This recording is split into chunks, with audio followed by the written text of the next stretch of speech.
Hello. Willie, do you remember last week? First of all, happy holidays. Happy holidays.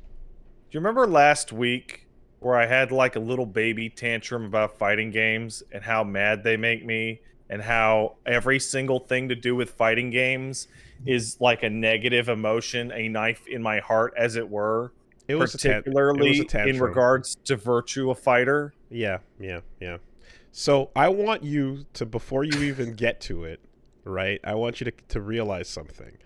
This Yeah. is not unnoticed, right? This is clearly something. That was a tantrum, and yes, it is. But the state of affairs is bad. However, I think that the motherfucker who tweeted the news at us tactically 5 minutes before starting the Really good podcast. timing. I Really think good. I think this was a deliberate inside job. I think this was a calculated plan to nuke the beginning of the podcast by Oh, it tweeting worked. Virtua Fighter news right to both of us just before Oh. we click the button. I think So this is what is deliberate. I really do. It's too tactical. it was astonishingly well timed. We're sitting on like the idle screen of the podcast before going live, and we've already synced up. And Wooly just goes, breaking news. And I go, what? Oh, the thing I just retweeted? He's like, Yeah. oh. Yeah. So, shout outs to Just to Watch over here for single-handedly like using laser precision, nuclear launch detected, and it's landing Is the moment the fucking Castle Super Beast music starts fading out. The nuke is in the air about to hit the site. Good job. Good job. So, yeah. We can put that in the news. We can save that for Okay, later. oh yeah, I'll say, okay, good. Hey, Wooly, how's your holiday been? Not too bad. Mixed bag here and there. All Mm-hmm. right. Appreciating the rest and the relaxation, so to speak. Mm-hmm. Yeah. Had a Christmas. You know, we bought ourselves the things, and Mm-hmm. um, that was nice. Um, Punch Mom got me some cool stuff. Um, as did I. Mm-hmm. And yeah, I guess I'll to in terms of week, what where to start? There's a couple things. Um, I have, as of last night, fully finished SMT5. Hey, congratulations. So, first of all, Here's the little claps. that is super worth your time whenever you get the chance to go back. All right. The last giving the little play-by-play updates, I said there was a lull, and I said it comes back strong, and um and it stays strong, and it gets into some really awesome, Gnosticism and theology, as you do, and yeah, there's a lot of um a lot of like Nocturne fans especially are like really like down with how this is playing out. It seems to be like a kind of Nocturne 2. It's quite Nocturne-esque is the vibe out there. Now the thing is, of course, no spoilers, but I will say that, like, just on a mechanical level, now that I've done it, we talked about the difference between order, neutrality, chaos in previous games, or in 4, Right, and the yeah. changes that you had to do, and the changes they made from that system. And here, I have to applaud it. I really like how they handled it. So I mentioned earlier that it's a choice you make, right? Mm-hmm. And throughout the game, as you play SMT, it's like tracking, whether you're leaning more towards order, neutrality, or chaos. And when the time comes, you make the choice. It's pretty obvious. And Okay. then once you do, you're on that path no matter what. However, there is a reward for sticking by your convictions, or a Okay. penalty for flip-flopping. Oh, so that's how they managed it. Okay. Yeah. I get it. So if you stay true to the way you've been playing, you get a nice a nice ability. You get an access to a specific type of demon. You know, if you are not aligned with what you were planning to do, or if you're hypocritical, then you have to pay a large maca sum to straight up cash. Not for making that choice, but to get the bonus stuff. Okay. You know? So you can just ignore the bonus stuff, but if you really want to get it and you flip-flopped hard, you've been like law all the way and then you suddenly go chaos, then the game's like, yeah, all right, well, you know, you're going to have to pay if you want the good shit. So I like that. I think that's a pretty good compromise, and it's still incentivizing you to, you know, play your convictions, but it doesn't completely close any doors to you, you know? I have to say, I absolutely love SMT4 to death. I think that's one of my favorite games. The way that the tried and true method of picking your path in that game might be the most nonsense thing ever, which is don't do any alignment side quests. Pick the first option in every dialogue box in the entire game. And then when you get to that maze, pick all chaos options, and then choose law during the major choice. It's a fucking weirdo way to play the game that humans don't do. And what I really liked about 5 here is I was able to answer each choice according to my own like morality. I made my decisions as I would, you know? And in the end it was like, okay, in the end, I leaned more chaotic anyway, you know? Of course you did. But I don't know what kind of fucking narc ends up going law in an SMT game. Oh, I mean, especially the way they present it, because every side is hypocritical, but the way that they play it out in this one is particularly it's very much something I'm not leaning towards. But and then you go back, you choose which one, right? So I did do that, and I did then proceed along the neutral path, and I got a neutral ending, and it was fucking flaccid and weird, and I was like, really, huh, that's not what I expected. It was like, it was building up, and it was like, okay, and then it just dropped the fuck off, right? And I was like, what the shit is happening?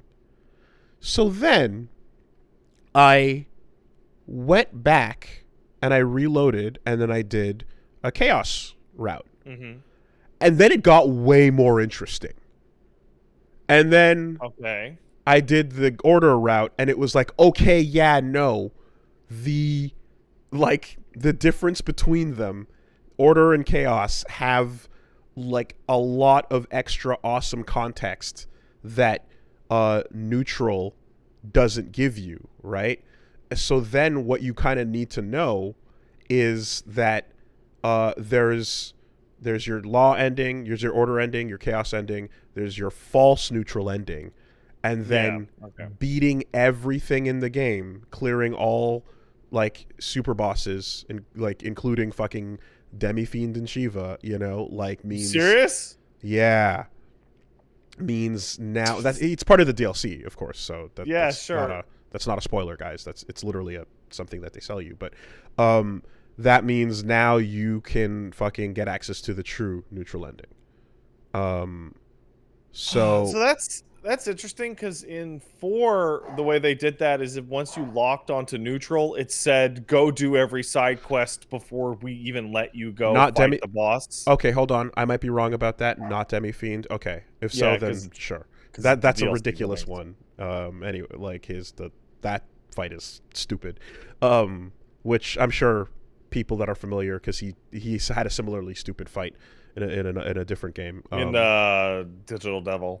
So, yeah, but now you can go and then get your true ending, your true neutral ending, which is a lot better. And with full context, it's like, okay, yeah, this is sick.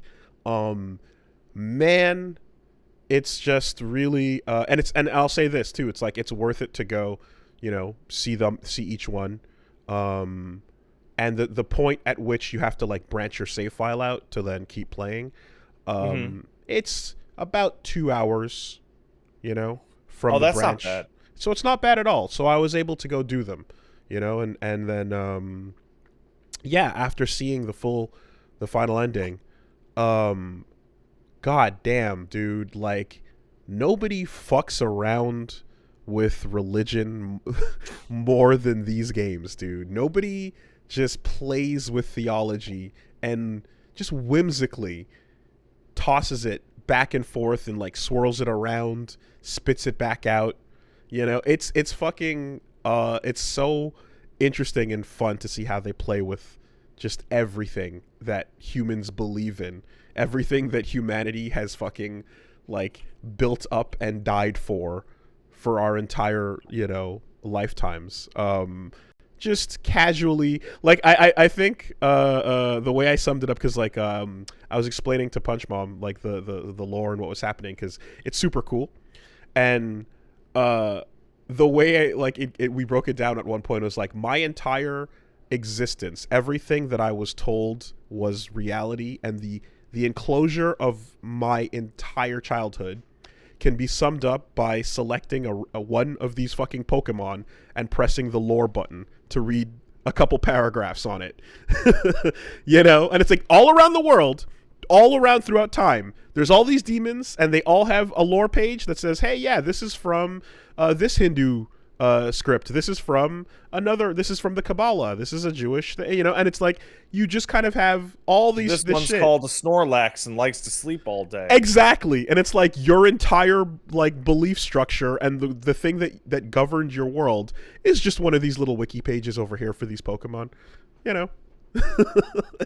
It's kind of unbelievable to just zoom out and take that in. Incredible. I really, really liked the truth behind that. But I will say that like if you just go for the neutral ending and then walk away, you're getting shafted, and you're getting like a completely unsatisfying, unclear route out of that. And it makes sense in context why it's unsatisfying, but I have a friend who played it, did that, and stopped, and then messaged me and went, hey, I beat neutral, it sucked, this thing's got some problems. I'm really torn, because like a lot of their games have that, and it's always been my feeling that, well, if you have multiple endings and like the quote unquote better ones or more content ones are contingent upon you fulfilling some criteria, it's nice if those criteria are clear. But more than anything, I think the worry is that the base ending is unsatisfying. Right? So I think back to Persona 4, which has like a bunch, but like the fail to answer the series of questions correctly in the hospital room ending is terrible. Yeah. It's god awful. But I mean, when that happened to Punch Mom, I got to watch that experience where she was like, that feels bad. What just happened? I think I beat it. I don't. And I was like, yeah, that feeling of this is off is like weird and should make you question what just happened. And at that point, I don't know if the game makes it obvious that like, I think you get a message somewhere along the lines that's like, oh, you didn't really, something's nagging at you, or so. I think there's something in there to imply that you fucked up. But like, and then it commits to that, like, yep, you fucked up, time to go home. I'm also like, P4 is probably I love it to bits, but it probably has like the worst of all of these, in that to get the really good one, you have to like specifically ignore multiple prompts that tell you to leave. Like when you go to Junes, right? It goes, you don't need to go here. Why would you go here? I'm like, that's ridiculous. Yeah, pushing you away. In this case, for a while, I thought the true neutral was going to be New Game Plus only, because of like how I strong mean, you had to be. But that's not outside the realm of possibility. But yeah, but I don't like that. I'm not a fan of that. Of being like, no, you just cannot do it until you do the whole thing a second time, unless it's done deliberately, like 999 or near, or so. But in this case, it seems like you don't have to, but it's just pretty fucking hard. But you got to do everything, Anyway, And Nier had the other problem, which was like, how many endings I gotta do? Did I beat the game? And the response that always came back from everyone was like, just keep playing, you'll know when you beat it. And then they would beat it like twice, 3, 4, 5, 6 more times, depending on what the game told them was an ending. And they'd ask again, and you'd be like, if you're asking, just keep playing. And that's cool, but it's also like, for people that aren't as savvy as us with the way that these types of games work, it could be like legitimately confusing. It can be. Especially if you don't have like someone else to ask, that is like as a reference point or something. Yeah. It says a lot that at the end of Nier A, they had to have a fourth wall shattering notice from the developer / publisher that said, hey, you beat it and we called it an ending, but that was a lie. Yeah. Please keep playing. No, for realsy. That I'm totally on board with. When the ending is a lie, that's totally cool. But when the ending is not a lie, it's just that there's a better one at the end of your second run. I don't like that. I'm not as happy about that, I would love there to be all kinds of content and super bosses and challenges throughout a New Game Plus run. But like, I think story-wise, you should be able to like get your true results on your first run if you can pull off the requirements, Anyway, yeah, man, it is super dope, and the Nioh is fucking. He's got the cool moves. He's got the style. I like the aesthetic of the Nioh's stuff. I think, okay, so by default you have him, and then when you're looking at and I'm someone who doesn't know fuck about Nocturne properly, but I do see that like sometimes the Demi-Fiend is like all dark and glowing and like pretty fucking, like all powered up and shit, and doing his thing. And then other times it's like it's a naked kid with some lines on his body, some shorts. Yeah.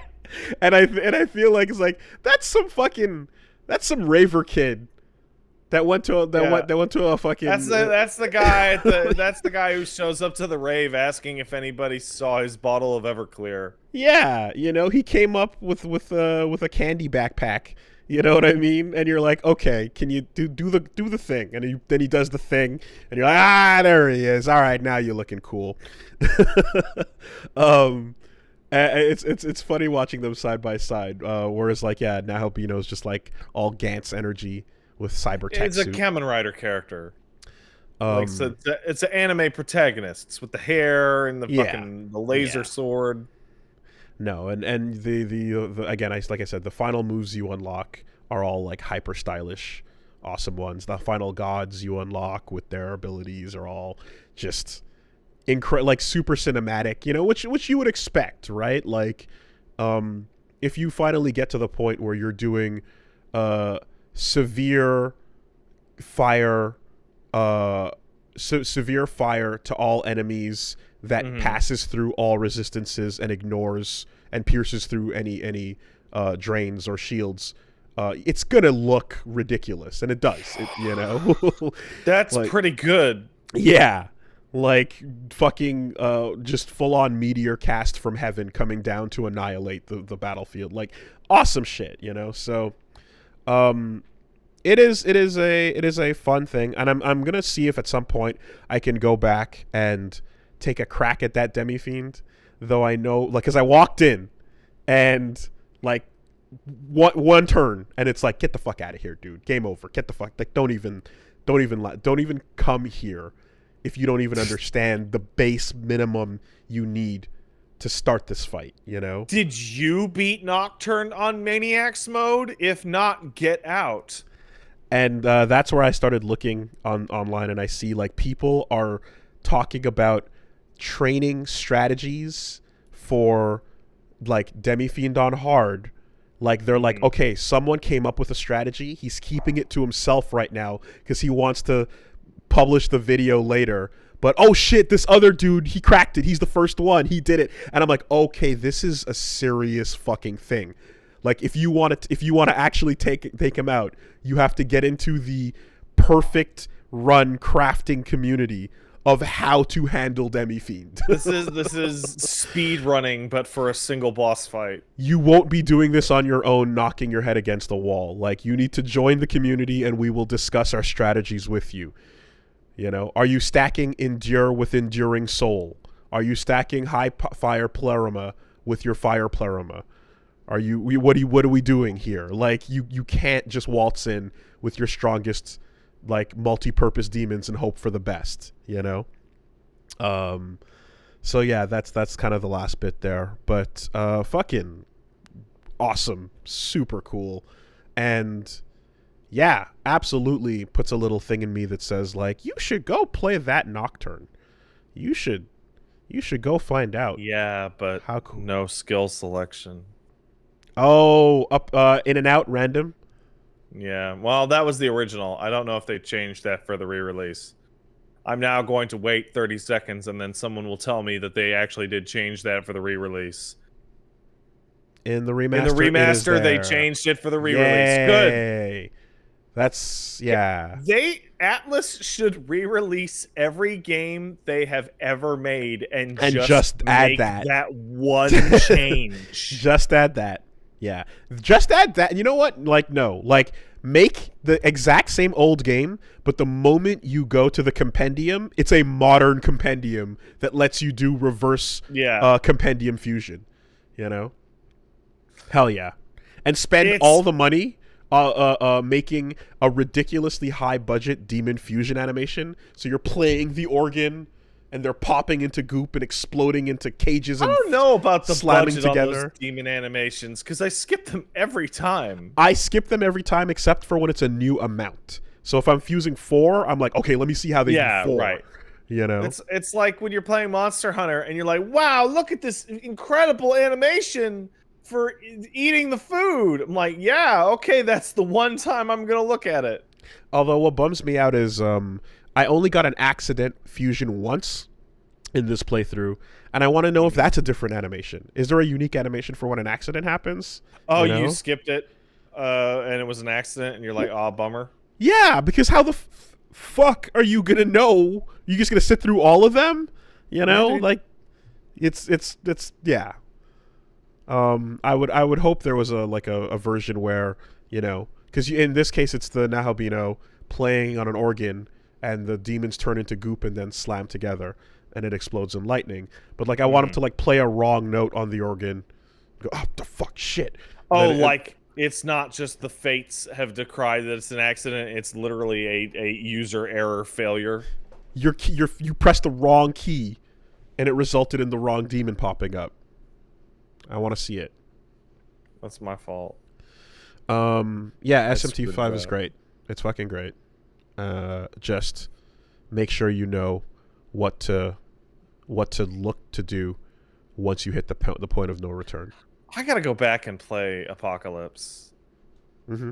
Like that's one of the ones that like I actually really want to play but have not gotten to. Yeah. No, just awesome shit here. And it was so funny too because like as like, you know, Punch Bomb's still like sitting in to watch some of this and I'm explaining some of what's going on. And it's just like, yeah, so like keep all this shit in your head as, you know, we are fucking watching the unmaking of various high religions. And then like meanwhile on the other side over here, you've got take your friends on a date to the burger shop. Oh, can you eat the big burger? All right, now go fight some gods. Okay, now come back and hang out at the mall. What would it look like if you merged a fucking siren an Irish siren with Amaterasu. Huh. Turns out you get a guy sitting on a toilet. Weird. Yeah. Huh. Fucking Belphegor. I never knew that's how that cultural mix went. Yeah. No. Or even, like, there's stuff, and there's some of them where I'm legitimately going down a history lesson road, because you unlock one later on, I think it's like Alat, where it's like, this is, this is this is a god that was worshipped as a black stone before, Islam. In pre-Islamic times, they had this like black stone god ideology, and like something that it connects to some other deities and stuff. And I was like, I had never looked into that, or I had and I just went down this wiki. I've never heard of this once before you telling it to me right now. Exactly, and I and like all it is just like, yeah, it's like a black stone with like just carvings on it, and you're like, oh, that's a demon form that is a deliberate choice. Why'd they go with that? And the history of it in real life is like, oh yeah, no, this is a real thing from fucking thousands of years ago. It's fascinating. Yeah, it's the thing with the giant titties, exactly. Oh, of course. Oh, right. The black stone with the carving of the giant titties on it, with the boobs. Mm-hmm. Got it. And Mara shows up, and I'm like, Mara, get the fuck in and never leave. You're in this crew. You're rolling with me to the end. And every time he levels up or gets any dialogue, it's always just puns nonstop, hard giant donger puns. And they even have a mechanic, which I don't know if this has showed up in any other games previously, but when you talk to demons and you have a specific demon on your party that is like related to the one you're talking to, they jump in and have a conversation. Okay, so it's usually been the case that if you have the same demon, you'll just get free shit, right? Yeah. But I think that might be new. I don't remember ever encountering that. So in this case, like, anyone that you have on your team that is either related in aesthetic or related in like lore, they'll jump forward and have a conversation. Okay, Nocturne had that too. Yeah, so those are fun, little conversations between the various like two Buddhist deities talking to each other about whatever, or two elephant heads talking to each other, all that fun stuff, and yeah, no, in the end, like, I think it's legitimately educational playing through these games sometimes. As long as you also do your side research, depending on, it's like, I don't think, would you say Alat was actually a big titty monster in its contemporary depictions. Melchizedek is probably not a fucking super robot Gundam. Yeah, that's probably not right. Probably not. But what were the reasons? What were you thinking? Why would you lean into this direction and have fun with it in that way? Yeah, man. Melchizedek always, it's funny because there's hundreds and hundreds and hundreds of demons, but there's always a couple that just stand out super hard because their design is completely nonsense compared to what you would think. Mara, Belphegor, and Melchizedek always just leap out of my brain. Well, there's stuff too where it's just look, the Metatron. It is one of the highest angels according to going with the Hebrew specifically the from the Jewish angels, voice of God, and that name implies all the power with it, but it has the word Tron in it, so you're getting a kind of robot-y looking angel, motherfucker. I'm pretty sure that's why Metatron was chosen to be the fucking mineral of choice for orbital frames. I believe it. I believe that that is probably literally the entire thought process. Yeah. So that's like it's like of all the various angel names of the Gabriels and the Uriels and such, you know, you've got this dude over here that sounds like he came off the production line, you know, ready to fucking shoot robot punch, fucking rocket punches. Anyway, yeah. SMT5, big recommends, and also pathways to go backwards and find out what's happening in the Nocturne. I will be looking into that. One of the weirdest things about Nocturne by far was playing like Persona 3 and then playing Nocturne and meeting Nyx as just some chick chilling at the bar with Loki. I'm like, wow. Huh. The scale of what goes on in these two franchises is pretty different. Yeah, that's pretty huge. Then again, I mean, shit, like, look at, if you just go to a wiki page for, like, some of the characters, like, go look at, like, fucking a wiki page for, like, Thor or Lucifer, and, like, seeing all the various depictions and designs throughout the different games, it's like, yeah, man, you might get chilling in a bar, or you might get descending from higher planes of existence. Take your pick. Or my personal favorite depiction of Thor as the UN ambassador / politician. Yeah. Thorman. Yeah. So just like, what if we nuked everything? Oh, thanks, Thor. Real good one. Thank you. It's good. Good plan. Yeah. So that's SMT5 under the belt. So, of course, besides Dokapon, which finished off, we're now done with Dark Souls. Hey, I mention? Now that we're a week out, can you tell me who won? Oh, well, I want the reveal on the anime. This is still manga, as you would call it. We're still manga right now. Yeah. Okay. Yeah. So we're keeping that.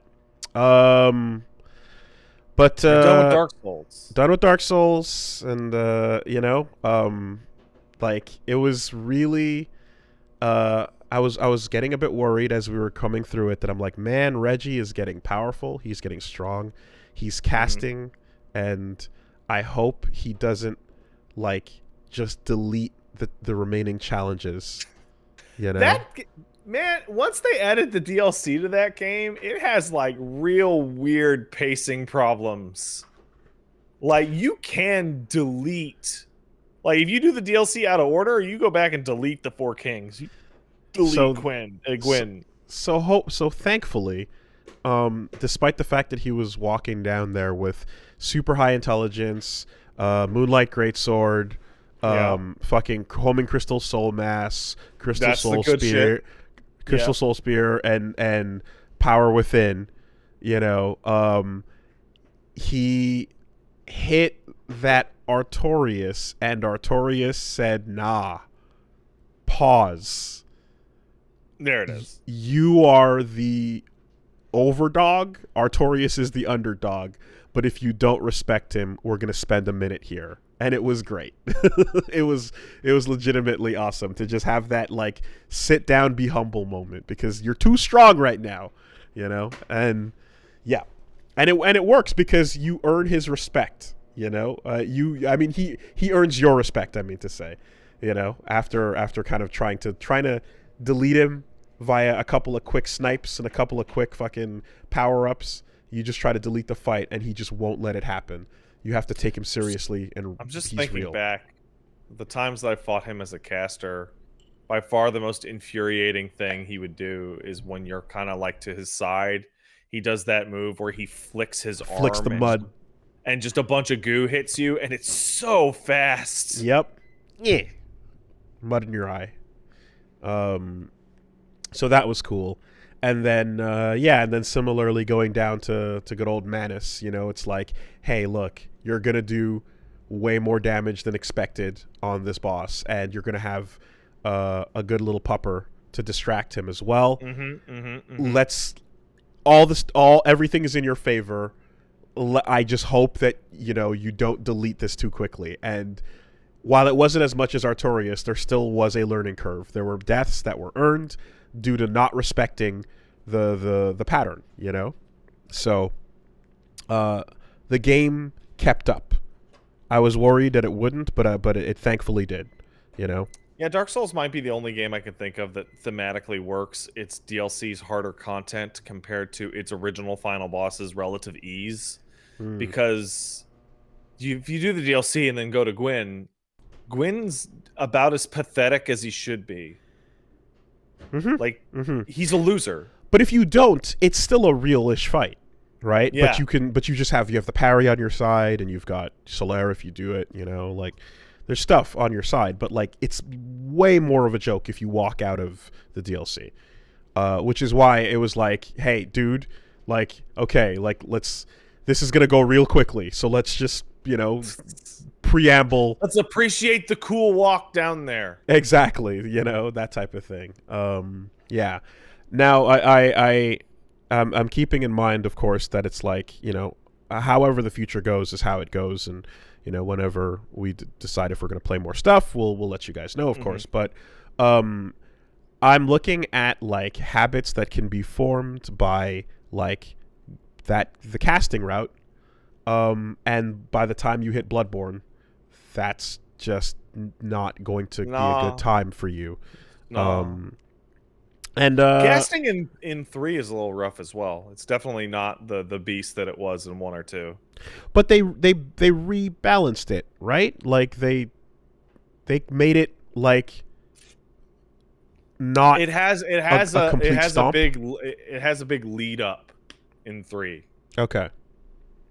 So that's the idea, is just kind of like, I mean, my first instincts for when I first started playing these games was like, yeah, casting and sword spelling, you know, which is why I'm so happy that like Elden Ring is leaning into that. Elden Ring really, really wants you, from what we played of the network test, that even if you are a die-hard sword and board, physical everything, that they want you to have at least one spell on like your sword that you can use. Yeah, just something. That's cool, you know, especially having the arts right there, exactly, the weapon art style, spell casting even. I like that idea. It feels fun. If it's a cool way to fight things, and you just, you know, you don't want to feel like you're missing out on some rad shit, you know. Like, the method of how you play, depending on what you're using, like feels better sometimes, you know. So I was so attached early on. I remember to just the idea of like grabbing a lightning bolt and throwing it. Like, that aesthetically is so cool. Whether it's OP or you know, or like underpowered, whatever you make it, just give me a way to do that. Shit, Dark Souls 2's miracle builds. Just, you know? Oh my god, I'm still mad about that all those years later. So all this to say that I know that I don't want him to go down a path where Bloodborne becomes way more brutal than it needs to be. I saw some folks saying that Reggie was particularly good at parrying. Yes. Well, then he's not going to have a problem with Bloodborne, dude. I don't see it. I don't foresee it. I don't foresee it if he's got that part of it down. But like it took a while to get there, you know? There was like a couple of episodes of just like get stabbed. There's the timing. Okay. Try it again. You know, like there was a training arc for it. So, hell yeah. We'll see where that goes in the near future. So, of course, with all that, we're going to be entering a world of new LPs, and I kind of think I know what I want to do. Yeah. And it's like, but like obviously, well, the FF6 can't happen until, you know, it drops in February. Yeah. So we got a little bit of time between now and then.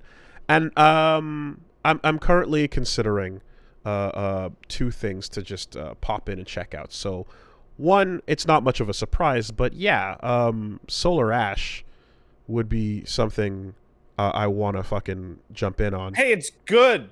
I don't know how long it is. I haven't checked. I haven't looked up. It's not long. But I feel like we have time to take a look at that. I got a full 45% through in a 3.5 hour, 4 hour stream. Mm-hmm. Mm-hmm. Like you could do it in 2 days, easy. There you go. Okay. So yeah, we can get that in. We can get some short stuff in between now and February, I think. And here's one. Here's one. And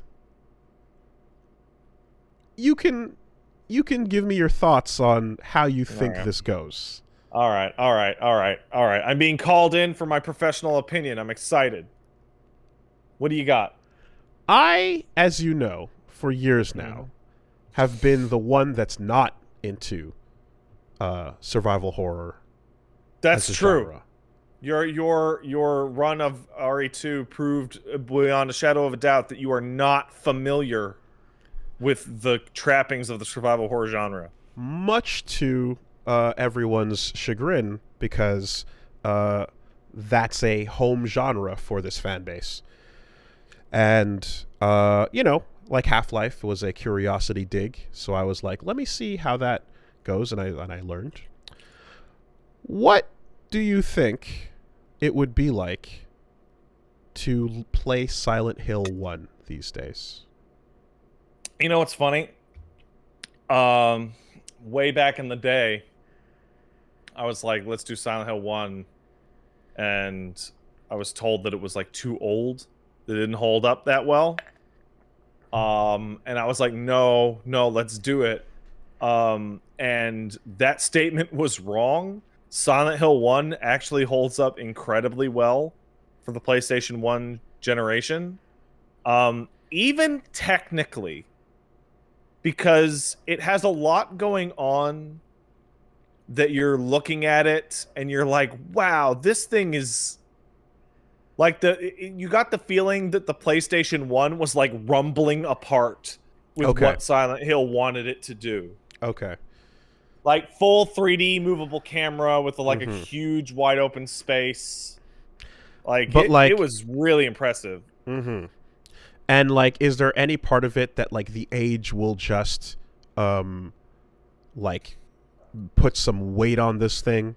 So I'm gonna say no, because the survival horror genre is really bizarre in that Resident Evil and Silent Hill were so formative that formula kind of like locked in, like set in stone right away.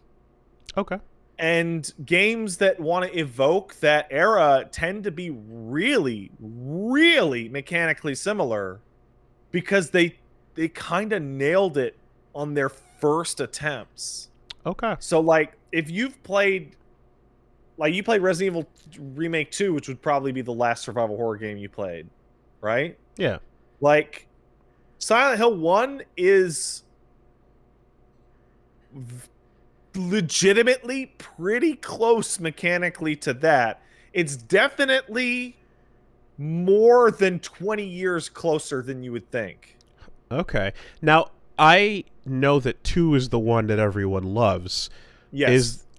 Is this one of those cases where like 1 is a pretty solid experience and 2 is the holy shit? Like, it's all about getting to 2? 1 is a lot more interesting in its historical perspective, because it's brand new, and like it was doing something that was different than Resident Evil. I think 1 is a lot scarier than 2, personally. Okay. 2 is beloved for a lot of reasons, but how do I put this? 2's story is absolutely excellent, and the way they casted it and directed it was like a quantum leap for its time. Like, it's still better written, casted, directed than almost anything that comes out today. But in terms of like most of the game, Silent Hill 1 and 2, it's like, hey man, it's a Silent Hill game. 1, 2, 3 are all rock solid. I think 3 is a little weaker overall, but 3 happens to be 3 gets the distinction of, to this day, being the most impressive game out of its own time visually. Okay. Like three's Was big that still thing PS1? is like, yeah, no, that was PS2. 2 and Okay. 3 are PS2. Okay. Silent Hill 1 is like the originator of this new type of horror, and it's really great. 2 has the story and presentation on lock. And when I say presentation, I mean like directing. And then 3 is like, it's still better looking than games that come out now. Damn. Okay. It's I don't know how they like the models. Yeah, just with good X good amount of synergy. polygons Yeah. are just the best looking character models ever. Good synergy between technical limitation, texture work, polygons, and I guess like particle effects and fog effects and things like that. Like using the blur of the TV to make your Metal Gear portraits look better. Yeah. They're all absolutely fantastic. 1's a lot easier to play nowadays. With 2 and 3, you got to dig down the PC versions, and then you got to dig out the cleanup HD versions for them. I mean, I'm not opposed to literally just like booting up the PSN classics on a PS3, or whatever. But for which? For 1. Okay. The PSN Classics version of 1, it's the version that exists on the old channel. It's totally rock solid PS1 port. It's indistinguishable to me from the disc. It's absolutely great. 2 and 3 is when it becomes famously difficult to I remember the collection foibles. It's... Yeah. Okay. Silent Hill 1 particularly, I remember, oh god, what was it? I forget the name of the game, but there's some Super Nintendo game that you showed me once. It had like a helicopter flying by, and in the intro for that Jurassic game, Park. like, yeah, okay, and you're like, can you fucking believe they did this on the Super Nintendo? Full dialogue.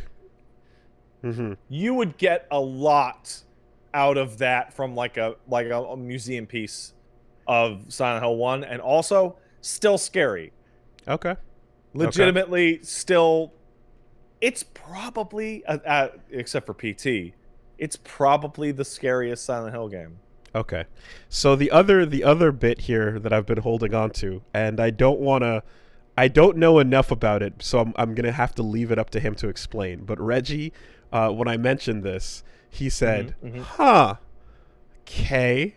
And I was like, yeah, I've been wondering. I've been a bit curious, And he was like, well, I guess I have a bit of history with that game. And I was like, ooh, what is that? And he's like, when I was a kid, I remember renting it, and I played it for a couple hours, and it was boring as fuck, so I took it back to the video store. And I was like, oh...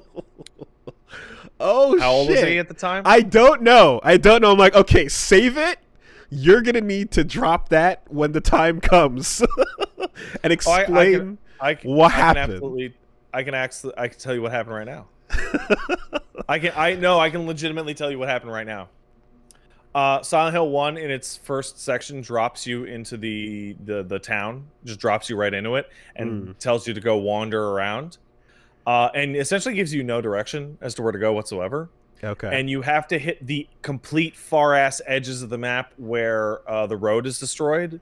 And at one of them, there will be a clue about, hey, go check out this alley and find a key. Hey, go check out that alley and you'll find a key. And then that points you to a house that you can go through, and therefore the elementary school. But if you're like 12, 7 to 12, yeah, and you didn't play Resident Evil or anything like that beforehand, and you're just wandering around this empty town, yeah, no, that'd be boring as shit. So that's it. Like, whatever the era was the era when PlayStation 1 renting was available, And yeah, I was like, that is hilarious and very relatable. I need to hear more. Passed. Yeah, I need to hear more. So I'm like, you think you're ready to revisit that? And he's like, yeah, I guess we'll find out, But that's great. That's the kind of, like, I said, like, hey, survival horror stuff's, it's cool, it's just never been my bag. and he's like, yeah, I went in and walked out as a child, you know. So the only thing that I would say that you might have an issue with Silent Hill 1 is the controls are muddy. They're not particularly responsive. Tanky? No, I mean like legitimately, like the game has like input latency. Okay. Like I know you might start playing it. I was like, oh, is there something wrong with the emulation? It's like, no. I mean, no, it just be like that. It's because the game runs at like 19 frames a second because it's a PlayStation 1 game. We just did Onimusha, you know, like I can try to. Oh, Onimusha never had that problem at all. Onimusha controlled like awesome. It was very responsive. I'll give it a test run and see how it feels. But yeah, so that's what's currently being thought about. That's a great idea. And then whatever else can fit in the time between now and February, we will let you know. Yeah, I'm in a weird spot myself where I just finished up a bunch of stuff and petered around with some stuff, and I'm looking at my schedule and I'm like, I have 55 to 60 days to fill. But no more. But no more than that. Can't go big. I suddenly have to super pee out of nowhere. Super pee. So I have one more thing I wanted to bring up, but let me do that and we'll be right back.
Okay, there we are.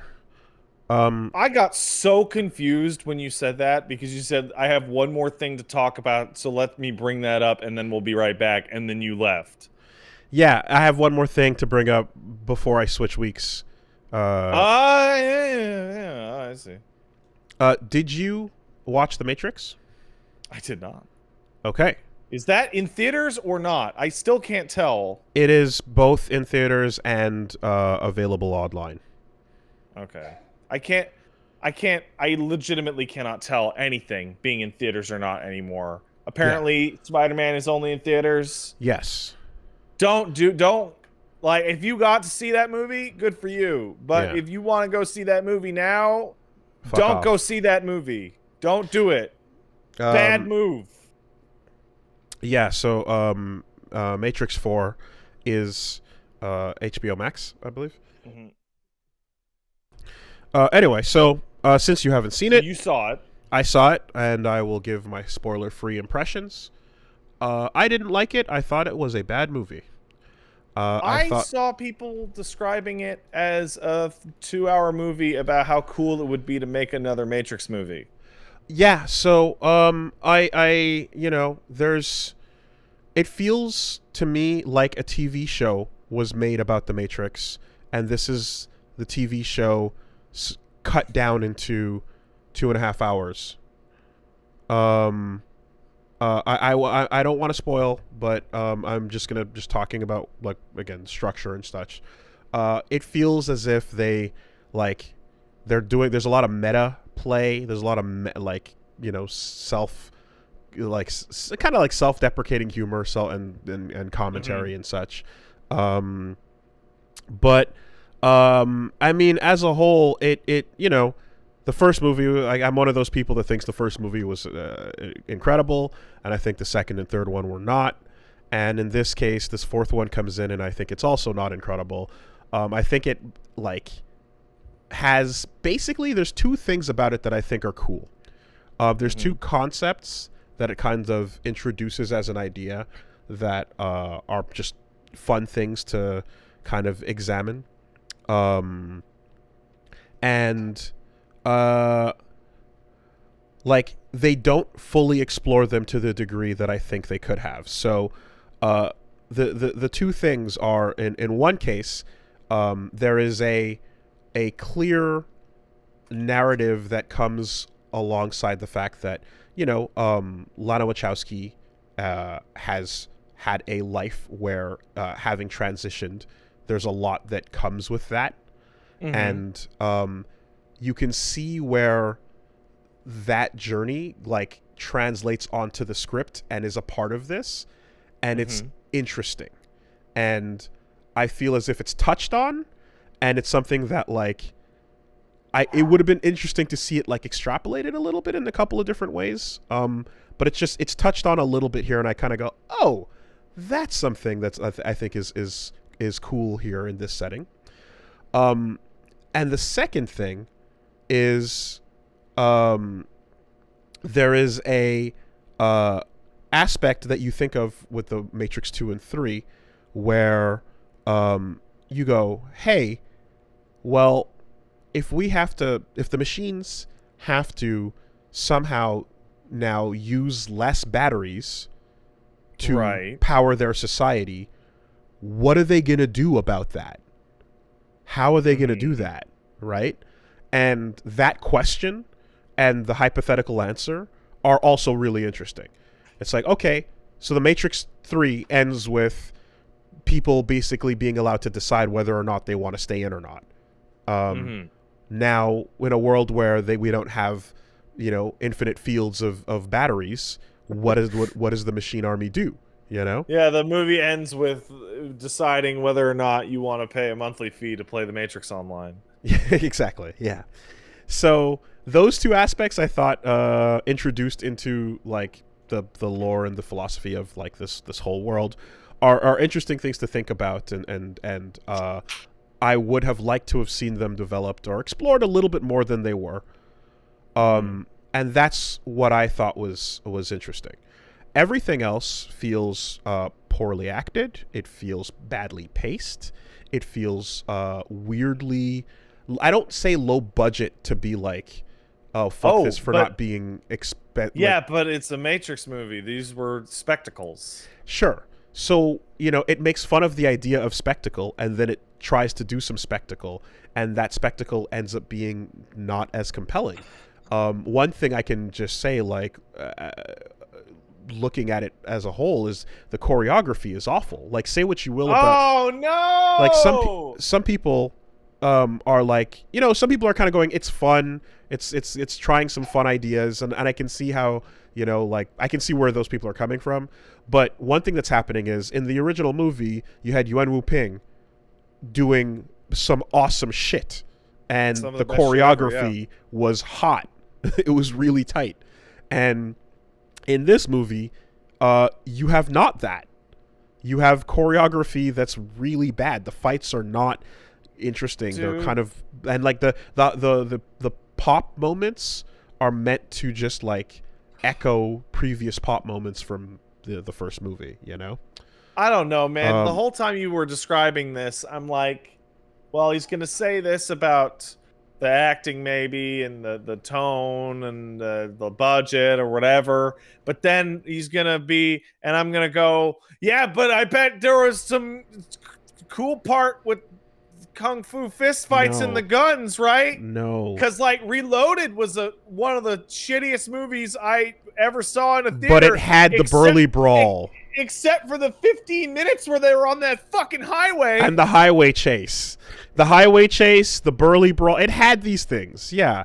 No, you don't get that here. Also, I feel like you want to get some like I want to say Danny Elfman, right? Scored the Matrix earlier, and I don't know if he returned for this, but there's nothing notable that hits like Nioh Damarang, you know? Like Nioh Damarang is still used as a fucking meme song because of how strong that is. That is the Matrix's version of Duel of the Fates, you know? I don't like what you're telling me. I can't think of anything in this that I felt was like, okay, that's a Matrix level score, like music. It felt like the Matrix TV show made a TV movie, and this is where we're leaving off, and all the concessions that come with that. It feels as if, you know, when you're introducing some characters, you're seeing some people in makeup. The makeup is not very good.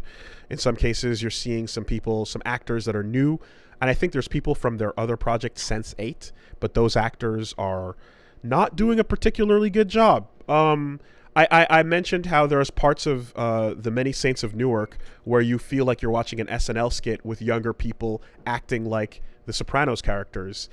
This is that, but that SNL skit was making me laugh when young Syl was being Syl.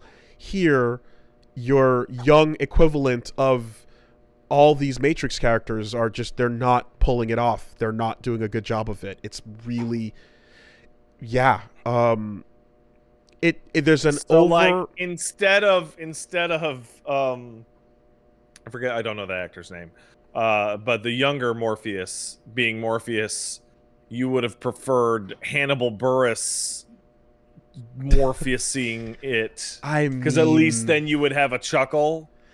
Or just not having to draw the parallel to go, this guy is Morpheus, let's look at what he does or says, or, he's a different Morpheus. Okay, that's fine, we can do a different Morpheus. Oh, but you're not funny or interesting or anything. Morpheus is not funny, so why would that matter? Because this one's trying to be funny, and it's not working. So there's an envelope of cringe that you feel very often. I don't know, man. When you're, because this was like my gut feeling worry, which is like, oh, it's gonna be a Matrix, but maybe it's a new thing or it's a weird thing. I don't know. And there's Nioh, and that's the Keanu Reeves man, and then there's Trinity, and there's the Carrie-Anne Moss. Okay, and here's rounding for third, not Lawrence Fishburne. Yeah. Just the third best actor in those movies. No, no. I in this case, I'd say third goes to the new girl with the blue hair. And for what it's worth, like she was fine. For the new characters, it's just there's a bunch of others that are just like these guys that are played for comedy bits, and it's also it's got more comedy than the Matrix ever had, admittedly. I'm kind of left with like a feeling of like, they certainly tried for something. I just don't happen to think it worked, and I feel as if the overall, by the time you get to the final like third of the movie, like from the point the climax jumps off and then it's all into the the big race to the credits, it just starts getting so flaccid, so weirdly okay, I'm gonna say this. Getting Keanu Reeves back to do a Matrix movie, it's like, he's the fucking the titular lead. He's the guy. Yeah. So he's gonna do that. Getting the others, probably you'd have to take some convincing. And I could have imagined a version of this script where nobody but Nioh was gonna return. And then I can imagine they went back and they went, okay, can we get Carrie Ann? And they're like, no, she's not interested in the script. And it's like, okay, let's make some changes that'll make her interested. Okay, and then we did that. And so now we've got Carrie Ann and Keanu, and we've made the changes that would allow her to agree to come back. It feels like that's what they did. It feels like they kind of went, hey, we got to make Trinity want to be here too. And I all in all, I feel as if like what they're trying to do here isn't the problem. It's just how they do it. You know, the attempt to do a lot of what the setting plus time equals new setting, right? The update to the setting, it on paper, it's not something that's like inherently shit. It's just the way they went about it was really, you know, and to just kind of like underline all that, like there's a villain who is like also being modern, quirky, kind of cringe with some of the lines. Like, you know, as soon as this conversation started to turn, I had this feeling in my gut where I'm like, please don't say something in the new Matrix movie is cringe. It is non-stop cringe. No. And you know, there's parts where cringe damage over here. And when you go back and you look, and I did go back and I watched recaps of like the you know, the 2 and 3 as well, just to like, you know, get details in mind and stuff. And you look at these ones and you go, okay, there's some scenes where you're watching Niobe and all the other captains meeting up, and everyone's got their leather jackets and their shades on, and they're being true to the aesthetic, right? They're living by that. And yes, Zion is a big wet sex orgy dance party. And if you're not a sex orgy wet dance party kind of person, then too bad, no humanity for you. Oh, bummer. Right? But what you have here is just like taking all of that to modern sensibility, where it's like, okay, back then it was kind of silly, but like it was doing its thing. It was kind of debuting this look. And now it's really out of place. So we're going to update it with modern trimmings, but those modern trimmings just make it look lame. So anyway, background characters, just not great. Like nothing's great. Nothing's great. It's just not, it's not enjoyable. By the end, I was kind of slouched in my seat. And I'm fully open to the idea that there's meta commentary that I'm perhaps missing, and that if someone wanted to analyze some of the choices they made and go like, here's a good reason thematically why this was this or where that was that, I'm open to that discussion. But as it stands, I was like, my head was where my butt would be sitting in the chair. Mm-hmm. And it closed out on just me rolling my eyes and kind of digesting that I think this is worse than 1, 2, or 3. I think it's worse than the sequels. I think it's the worst one. I've seen a lot of talk over my life of like something being meta. We did it like this because the message or whatever, and I've nearly always been like, no one's going to care about your deep ass message if they didn't enjoy what they were doing. Like, I've been seeing people in this chat right now going, the first act was really flaccid on purpose. Yes. And it's like, yeah, no one cares.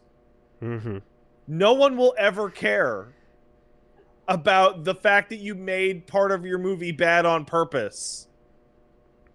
And it like, not only is it bad on purpose, but it overstays its welcome heavily. Like, it keeps that whole beginning part going for so long past the point where it needs to be. And it, like, you literally start getting jump cutted to, like, outtakes. It feels like there are literally jump cuts to outtakes in the middle of the whole it was bad on purpose bit. And then there's a part in the middle as well where things pick up and pacing increases, but they didn't have time, and you can see that they didn't have time. So like they go from being like in trouble in an action scene in the Matrix to being like outside in the real world talking about what to do next in like about 45 seconds of just cuts.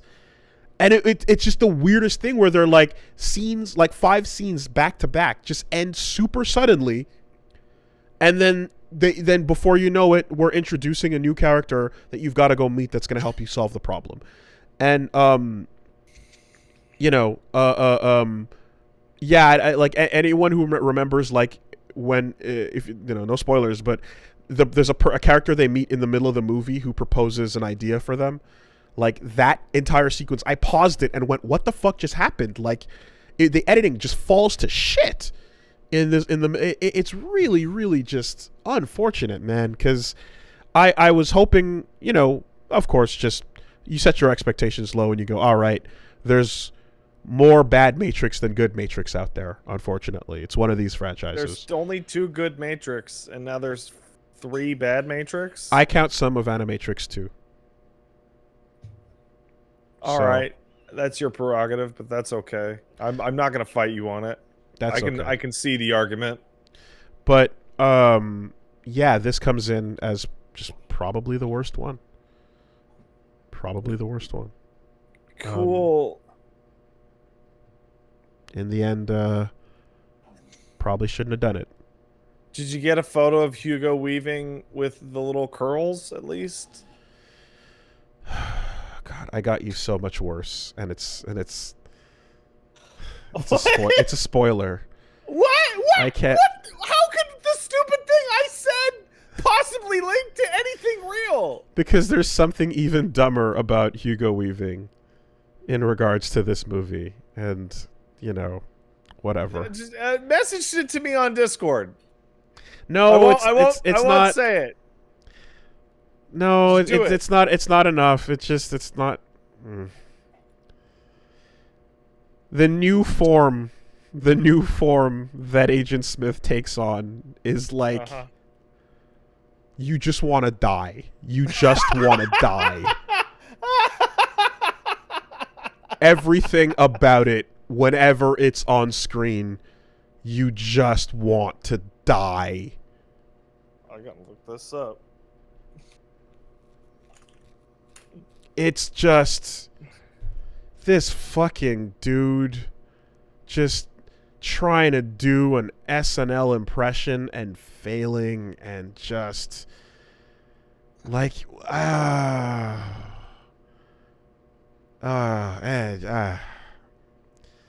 whatever. It's just there's new young Smith. He sucks. That's all. I just okay. Good. Excellent. He's very bad. He's very, very bad. Not like it was an important character or anything.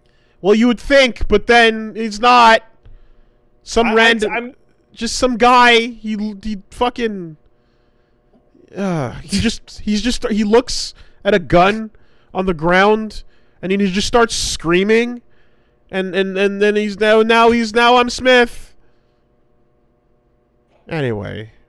Man, I don't know what the fuck you're talking about. This. Dude, it's not good. It's just not good. It's bad. This sounds great. This sounds super good. No. So that's it. I didn't like it very much. But I can see that people who are like, oh, let's just have fun. It's just fun. Like, I can see people like that are like, yeah, it's having fun. That's fine. It's fun. And you know, that's cool. I just you know, I based on what you know, other awesome things I've seen from them, I'm just, this one comes in really fucking below par, you know. Keanu's Keanu, though. You don't gotta feel bad about that. He's fine. He just does his thing. I don't know. Some of the Keanu shine came off for me with Cyberpunk. Perhaps, and even more will come off with this. But You got your John Wicks. You know. So I don't like the third one. I didn't see it, but hey, Keanu does Keanu in this movie, and in the end, Keanu is fine. Of course he does. It's the only role he knows how to act. Yeah. There's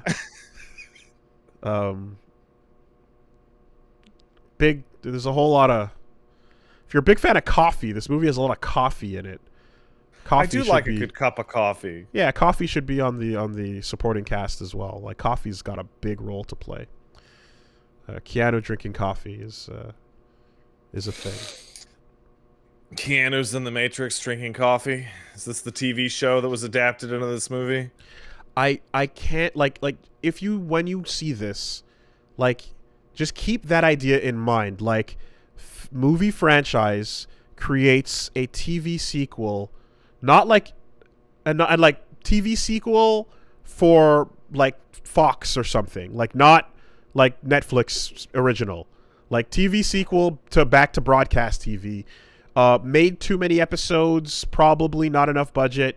Let's cut down this TV show into a 2.5 hour movie and call it there. And that's the vibe. You know? 2.5 hours? Yeah. Like, even the cinematography, even the color grading and just the overall, like, the look of everything, even that takes a hit. You know? The shit that should be an absolute slam dunk in a lot of cases is like, they show there's parts of it where they're being meta, so they're showing flashes of the old movie literally inside of the new movie, and all they really do is remind you how much cooler it looked back in the flashback. You know, it just serves as a huge dichotomy. That's just great. Yeah. So that's all. I didn't like it. I lied, by the way. That doesn't sound great at all. That was a lie that I told just now. I mean, look, man. Like, you know, you could do an educational watch on this thing just to fucking... Thinking about it! Yeah. Thinking about it. Because it doesn't sound so much as, like, complete garbage as, like, fascinatingly misguided. Oh, yeah. Like, hey, old characters that you liked from the sequels, right? Here they are. They're here. They walk on screen because we worked out a contract for them to show up for a couple minutes, and they're just going to yell over this fight scene that's really bad. And we're going to intercut the bad fight scene with a returning character who's just here to just yell a monologue over the fight scene, almost like Baz Luhrmann's Romeo plus Juliet, like in the weirdest way possible.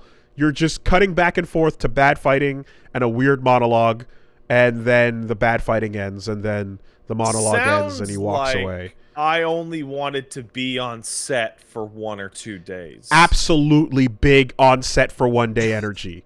Huge on set for 1 day energy. You know, I don't want to be talking to you about a Matrix movie and lock on to similarities between the new Matrix movie and, like, Cameron Mitchell fucking garbage. Not familiar with Cameron Mitchell? Follow you. He's this old garbage actor that's in like 1,000 fucking movies that just keeps showing back up on Red Letter Media. Okay. And like, there are films in which you can tell he was only there for 1 day because all his scenes are him in a desk reading his script, like as if it were like a document. Yeah. But he's just clearly reading the script. And then I forget which one, but there's one in which he like literally doesn't stand up for the whole movie. He's just sitting in a chair in a field with his coat on, just mumbling his drunken lines.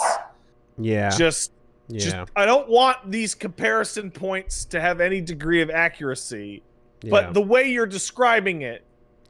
Yeah. So seeing here, I'm talking like this is the worst movie, and it's fucking not. You know, No, but Matrix 1 is so important. It's just I didn't like it. I didn't like it. I want to emphasize that. If you did, that's cool. I didn't. Matrix 1 was really important. Matrix 1 is really good. Matrix 1 is fucking solid, and it still holds up. And goddamn, the end of that movie, still, like, even just rewatching that finale sequence, goosebumps to this day. I'm like, yeah, absolute banger, fucking awesome. None of that power of the finale of The Matrix 1 is to be anywhere to be found in this. And what you just have instead is like fun ideas, and then you can play with those ideas in your head and like decide whether or not you like that or you don't. But wait, I don't go to a fucking movie theater to fucking leave going, what if I imagined a fun movie? Yeah. But look, I can see that, and like it's Rotten Tomatoes is like, I think I looked at it and saw it was like 60% or so.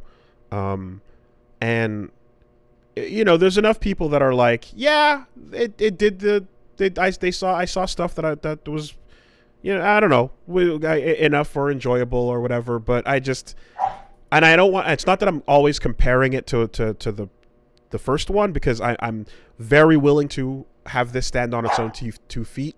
I was willing to walk into a movie that was like, just about anything could have happened in this world after all this time, you know? I was open to... They could have done any story they wanted. And then there's other stuff that I didn't even remember where there's things that are initially kind of unexplained, but you buy into the idea of like, oh, maybe there's a good explanation for this. Let's keep watching to find out. And then by the end, there is no good explanation.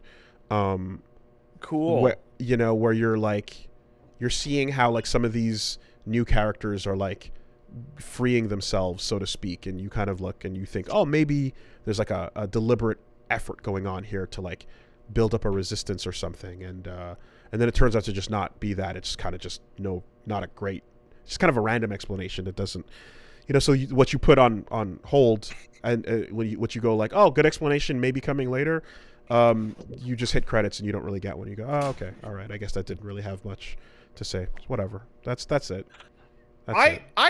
I disagree with the idea that you shouldn't compare a movie to its own direct sequels and prequels. If there was anything that you were to directly compare them to, it would be its own sister or brother movies in its own genre and series. But someone who's going to play defense will say, you're just angrily jerking off that it didn't do what the first one did. Get over it. It's its own movie. Right? Yeah, that's what it's supposed to do. It's been decades. That's the defense. If it's not gonna do that, then why make the fucking thing in the first place? I think it's You're just mad at DMC 2 because it didn't do what the first one did by being a competent action game. Yeah. No, yes. I think it's completely valid. I'm just like, look, man, some people out there like it for whatever reasons, but I ain't one of them. So that's like, all. Let's look at the Rocky movies. There's like 10 of those fucks right now. And you know what everyone can agree on? Fucking Rocky 5 sucks shit. That one fucking sucks. And I guess it would be all right if it wasn't Rocky 5 of 22. And it was compared to fucking complete bangers all the way around. All the problems that were in Reloaded and Revelations, still, like we said, left you with scenes and moments and takeaways that are like solid, that are like, that's cool, that's a good thing completely in this otherwise bad series of decisions. I still like the balls of the architect and what that represents. Yeah, that was fun. That was fun to see. I love the balls of putting a character, a moment, and an explanation like that into a movie. Like fucking great. despite the other problems. I can't look at this and say there's anything like that where I go, this whole thing here is great. It's just the idea of the two things I talked about. And it's not fleshed out to be the best version of it, what it could be. It's just touched on, and the rest is the work that you do in your head for it, you know? Anyway, that's enough of that.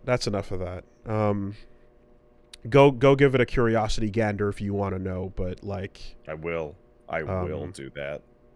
You know, this is going under. This is lifting up the rest of the franchise by being at the bottom of it. That's super. Well, that's anyway. just super.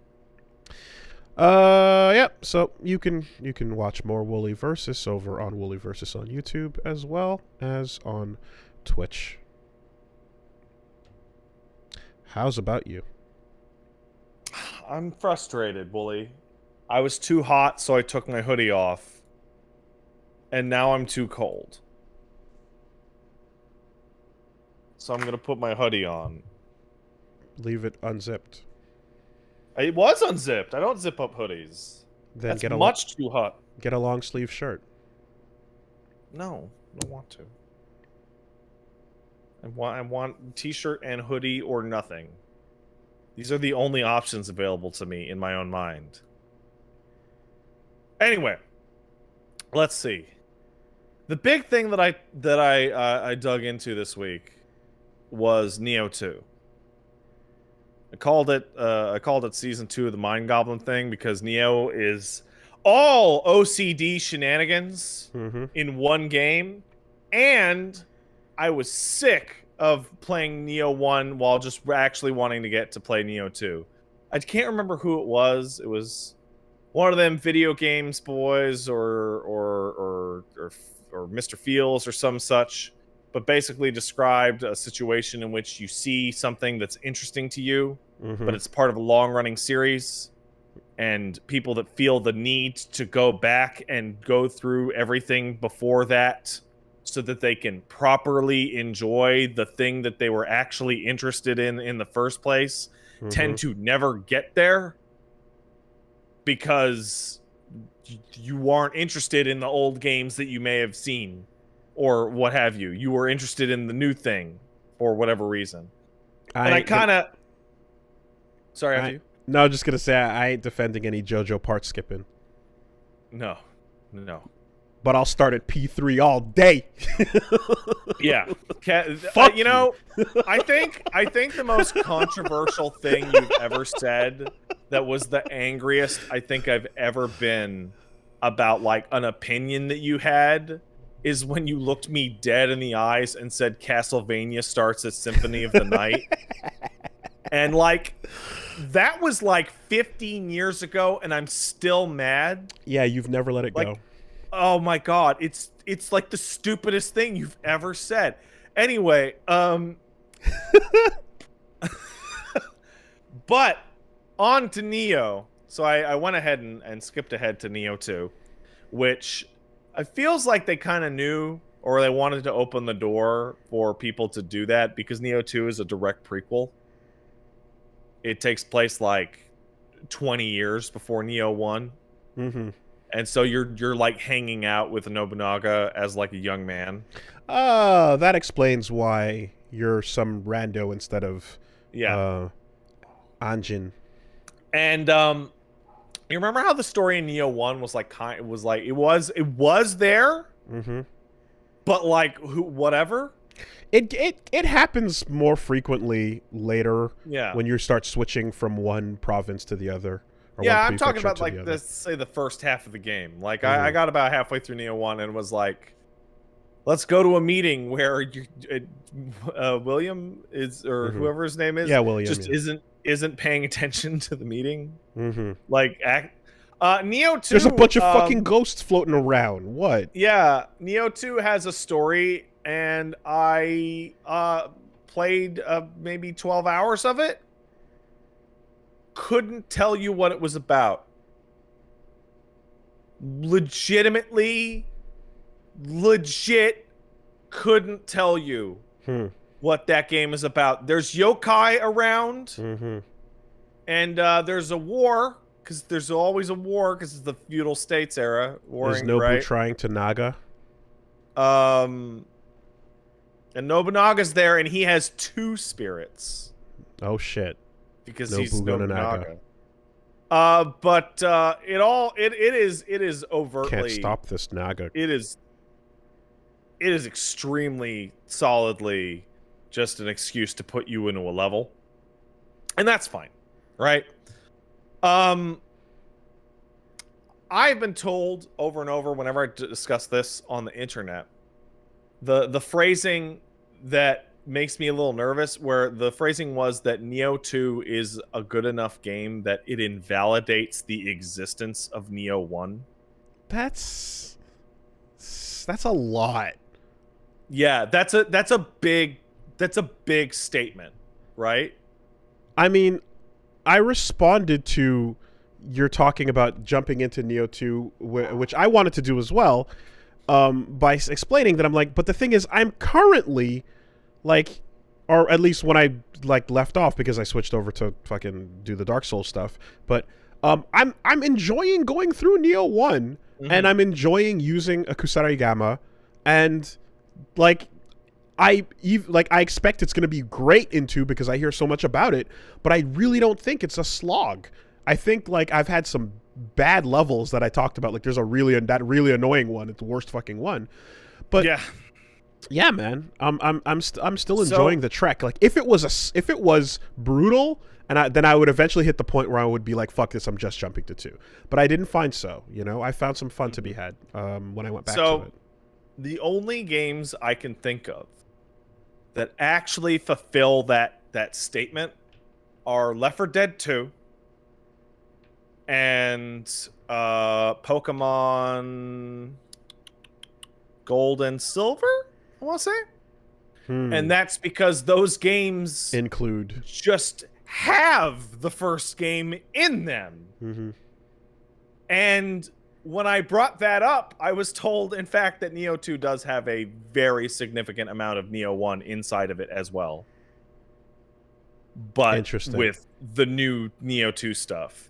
I wonder if Zone of the Enders 1 counts. Zone of the Enders 1 is... Who cares? That's what I'm saying. Like, is who cares? Is that 20-minute video a better experience? You know, like yes. Yes. The only thing you're missing out by not playing Zone of the Enders 1 is the initial encounter at the end of the game with Anubis, where he just shows up and you can't do anything. So diving into Nioh 2, first of all, it does a way better job of actually unlocking mechanics early, but it doesn't just throw all of them at you simultaneously from the word go. Like, you do 2 or 3 levels, and then you go and get the blacksmith, and you unlock all the blacksmith options. Oh, aren't you just picking them up off of corpses?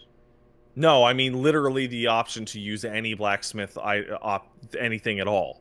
Okay. Like, it's just not there.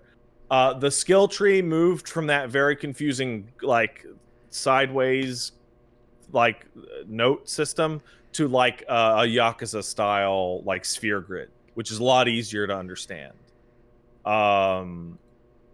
They have some new weapons, which, like, because now when you would get to it, it's like all the DLCs weapons added, including fists, which dramatically changed the way that game looks, feels, and plays.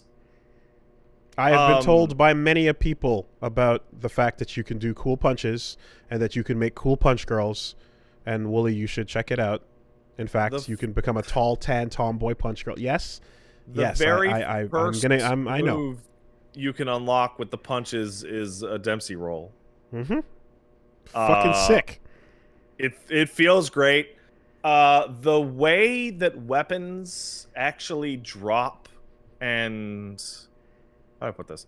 Like, they've added a bunch of new types of weapons to the game, and by that what I mean is like you have your rarities, right? But you also have weapons that are like demon weapons, or you have weapons that are like purity weapons that have special effects. And there's all sorts of stuff. And in addition, the skill tree is much larger, has pretty much all the old Nioh 1 stuff with a bunch of new, more interesting moves on top of it, and an easier way to understand it. But by far the biggest like start playing the game, wow, this is way better change is the levels are they're just way better, and they have a way wider variety of enemies in them. Once you got, I don't know, let's say 5 to 10 hours into Nioh 1, you're like, I think I might have seen every single thing this game has to offer.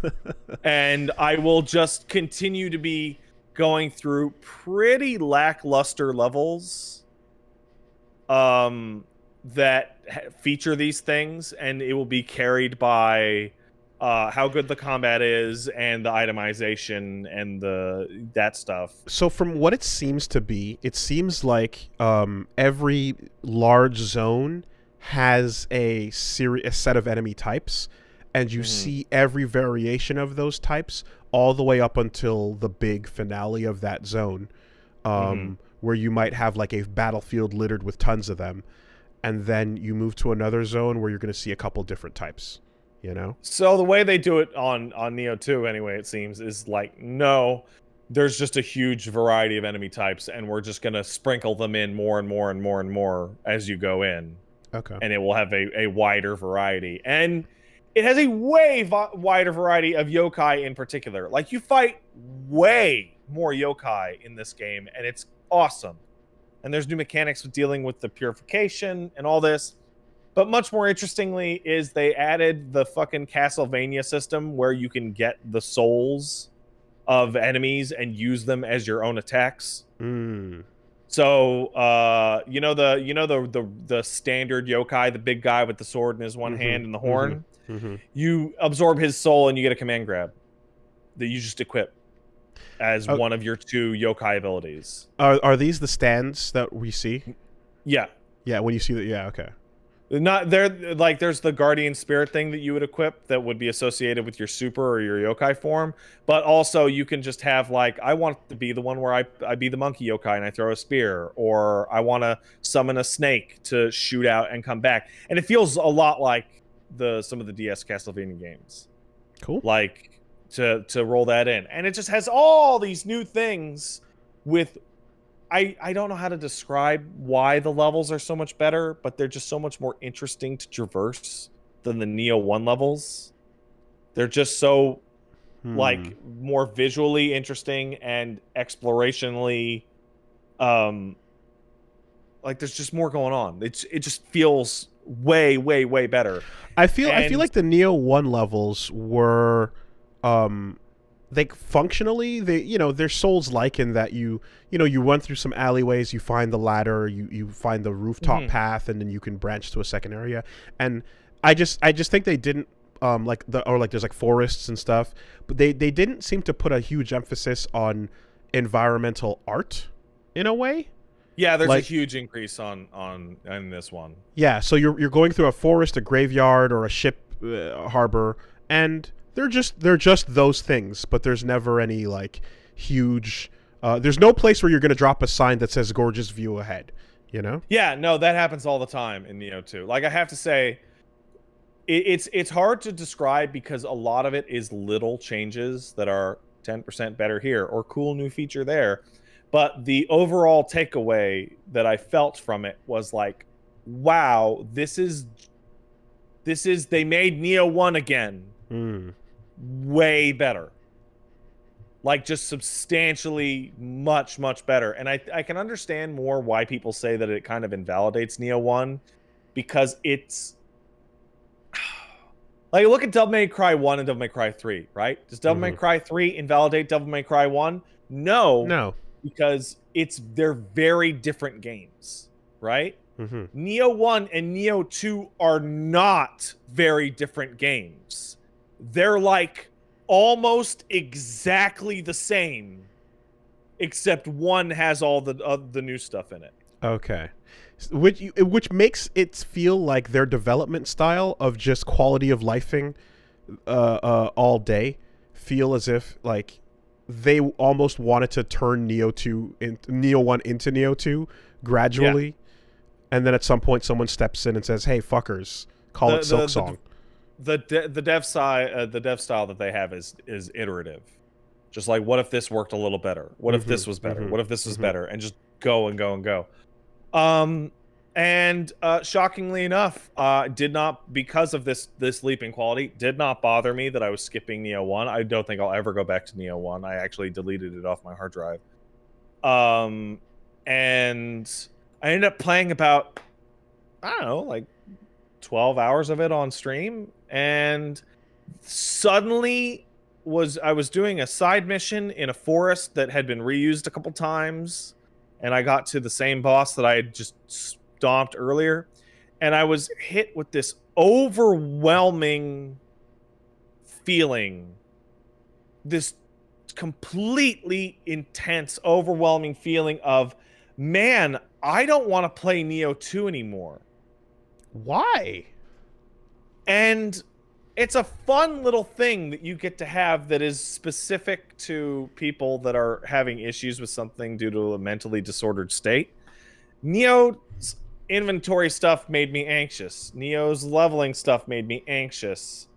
Nioh's progression and all these things that made me anxious, right? And that's kind of one of the reasons that I did the Mind Goblin series, to deal with these anxious things about itemization or progression or leveling or what have you. And didn't encounter any of that. Was not upset, anxious, worried, anything about any of these things in Nioh 2. And with this cloud of mental uncertainty removed, I could then look at it and go, oh, wow, I also don't like the way you level up in this game. It's not just that it makes me anxious. I also just really dislike it. I don't like that all the levels are completely disconnected, small levels that have no connection to anything larger.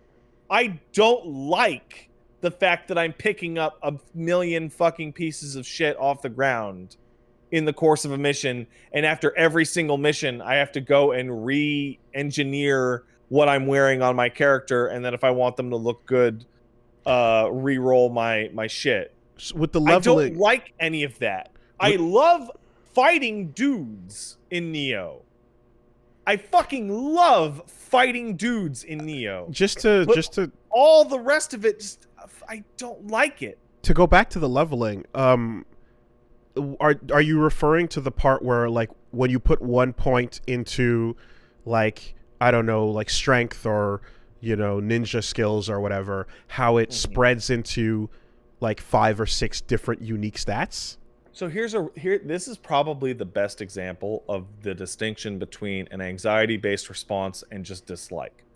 When I looked at the Nioh 1 or Nioh 2 stat system, you know, strength, skill, heart, ki, you know, all your standard stats, right? I didn't understand how any of them interacted with the systems, because it looks like a soul system, but it's not really, right? You need to have a certain amount of skill to have the effects on skill, armor, proc, and then every weapon has a primary damage stat and then 2 secondary damage stats, so you don't fall too behind, yada yada yada. And I was staring at this and I was like, oh, what do I build for? And then playing Nioh 2 and talking with the chat, I'm like, the benefits from each particular stat are so minor that it kind of feels like the game just wants you to, like, completely evenly distribute your stats so you can unlock everything no matter what you put on. And then once you completely lock into a dead set path, just pump 1 or 2 stats to infinity, right? To get the most bonus out of it. It didn't feel like that way to me. I felt like I would pump the weapon. I'd pump the stat that, like, helped my weapon the most. So I think I was pumping skill for my specific weapon to increase the damage on it, and then, like, you know, body and heart or stamina or so, like, every now and then. But then, like, when I got a spell that I wanted to cast that I unlocked through my other tab with the, like, you know, you finally earn however many samurai points or whatever. And, like, I got a spell that I was like, okay, cool, I like casting this. Now I'm going to put my spirit up so that I can do more casts of this spell, and that'll also work better in synergy with the particular animal I want to fuse to my weapon, you know? So it's similar to how when in the Souls games, it was kind of like, okay, well, put your dex to like 14 if you see something that's at 14 that you want to swing around for a bit. But you can ignore it until you pick something else up that has a 16, and then you can go to 16, you know? Yeah, except I just leveled everything to 10 and was able to wear everything that I ever encountered. You just went pancake? And the statistical bonuses from these things were like sub 1 percentile in some cases per point. So it was just more worthwhile to me to just literally level it 1, 1, 1, 1, 1, 1 in every direction. Yeah. And after doing that and having no problems whatsoever, I'm like looking at this, I'm like, just take this whole fucking system out. I don't care about it.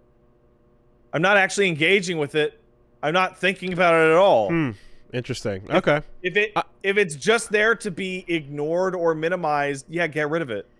I didn't have that at all. I had a very pointed goal to work towards with my levels that was, you know, like, for example, my secondary weapon was a hammer, and I wanted that hammer to just delete things as much as possible when I pulled it out, for a brief moment.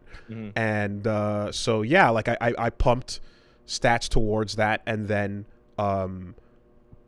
spent some time doing the right what's it called, familiarity fusion, you know, to like, so like there's a whole thing of like, I had two goals in mind: single swing of this hammer,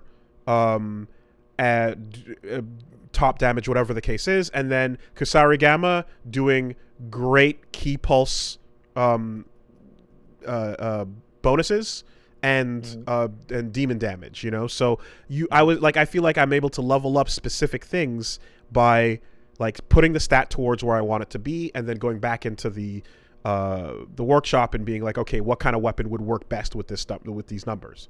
But setting mini goals and just aiming after each one feels like a much more, I don't know, fun way to go about it. Pancaking will probably make you like capable of swinging anything, but I don't know if like you might like enjoy like this. If you're picking, it depends on what you're swinging. If you're swinging a like medium or like not that great weapon of any kind, you know, it might not be what you're looking for. So you might need to. No, I was running fists and Odachi, which were both strength, but every time I went to level up strength, I realized I was gaining a sub 1% increase in damage, and that was it. Okay. So like, and I'm of the opinion any increase in damage that's like less than 20% at the end of the day, like who cares, right? And I brought this up when I was playing it on stream because there were people in my chat that were huge Nioh heads and knew a lot better than me about where stats go. And if you were to be looking at the live chat for this podcast right now, folks are basically describing that, well, you need those stats later. They actually don't do very much. In the entire first run of the game, it's much more of a focus of New Game Plus. And it's like, I don't know if I'm going to play New Game Plus. So having this entire stat system for replay only, okay, fine. Unlock it on replay only. I don't care. And that's not me actually saying, like, do this or do that. I'm just saying when I was going through it, I didn't care. I don't like the system where you unlock weird modificative effects for specific moves where this one move does more damage but takes more stamina, and you have to equip every single one of those modifiers per piece, per move, per stance. Like, that's annoying. I don't care about that. It's interesting because I feel like this is a bit of the opposite problem I had with onboarding in Monster Hunter the other day, where like the complexity of the flat system was a lot, and I just didn't remember like so many things that were like required for you to go out into the field that were not combat related. Right. And in this particular case, I like fine-tuning a moveset. I enjoy that in the same way that God Hand is fun to fine-tune a moveset, you know? Oh, no, I totally agree. And I like switching the moves around. I'm talking about a new system that's in Nioh 2, where you're not changing anything about the move. You're changing a minor degree of, like, you're changing, like, I want this strong attack in high stance to do 1.2 times more damage, but also use more stamina. Okay. Like, that's boring as shit. And one of the skill trees that you get for free is like almost nothing but those kinds of changes, where I was literally unlocking them and leaving them alone so I could just get to like one a move real and one buff. stance has a change made to it. Yeah. Okay. I was left with this thing of every time I'm actually fighting dudes in Nioh, I'm having a great time. Well, I'm exploring a level and I'm fighting people and I'm doing all that. And anytime I'm doing anything else, I'm really bored. No longer anxious, just bored. And the most consistent advice of just ignore that, it doesn't matter until you've beaten the game, is kind of infuriating, because I still have to manage my inventory. I still have to put points into leveling up, and seeing that it doesn't really do anything until like post endgame is really frustrating. Is the drastic difference between the weapons you pick up affecting and like how that affects your stats not like was that not enough for like what you were looking for? I found a purple pair of fists that could talk to me, and I did not move off those fists until I found a better purple pair of fists that talked to me. At which point I'm like, why not just have the it's a weird cross between Souls and Ninja Gaiden, right? And I wish it wouldn't split the difference. I wish this was Ninja Gaiden with distinct levels and a bunch of these weapons with huge movesets and a pure action game. Or it was more Souls and you stripped a lot of these stats off and just had a shit ton of different weapon movesets and a connected area. Do you enjoy the like 5 or 6 unique modifiers that you can re-roll per weapon? No, I don't give a shit. Okay. None of the actual minute-to-minute change on those is so minor. It is at least from where I'm at. It's like, oh, you have 7% less key use on high attacks. Fucking wow. Incredible. That's definitely going to change the way I play the game. Yeah, it feels like the ones that are bigger are like when you wear a full set of armor. You know? And every time I say that complaint, this is what drove me nuts. Every time I'm like, oh man, wow, plus 3% Amrita bonus if you're in low stat or whatever the fuck it is, right? The relatively minor stat bonuses. Every single fucking time somebody goes out, those bonuses are huge on New Game Plus and you'd build around them. I'm like, but I'm annoyed by it now in New Game. Okay. I can absolutely understand building parts of your game so that there's just a shit ton of content forever. Nioh has like 5 New Game Pluses, and the game's 80 hours in and of itself. So that if you get into that stuff, you can just fucking go and go and go and go. But as somebody who's thinking about playing the game in front of me for the first time, through the level for the first time, it still sucks every time I have a purple pair of fists that have a corruption mechanic, which means they're a totally different type of weapon. They're a yokai weapon, which means they're special. They're actually unique, right? Instead of just a million generic fists. Right. So I go, cool. And as a result, I pick up like 100 garbage fists that are nothing but fodder for the junk system. Yeah. And like just the wild difference between walking up to a shiny in a Souls game, which is its contemporary, and going, oh, what's this, and putting it on and seeing what it would do, Yeah. compared to mashing over every single piece of Yeah, okay. garbage Okay, yeah, to yeah, throw it yeah. away near the end of the fucking stage. That I do agree with. Sucks. And the fact that you can, I mean, there's ways to negate it with like I think like auto selling. Like if you pick up a piece of gear that is common or shit in tier, you can auto sell it, you know, as in a batch selection process. That is definitely true. That there's magic lost where instead of going up and picking up Velka's rapier, you're picking up another of many rapiers and you're hoping for a good color on it.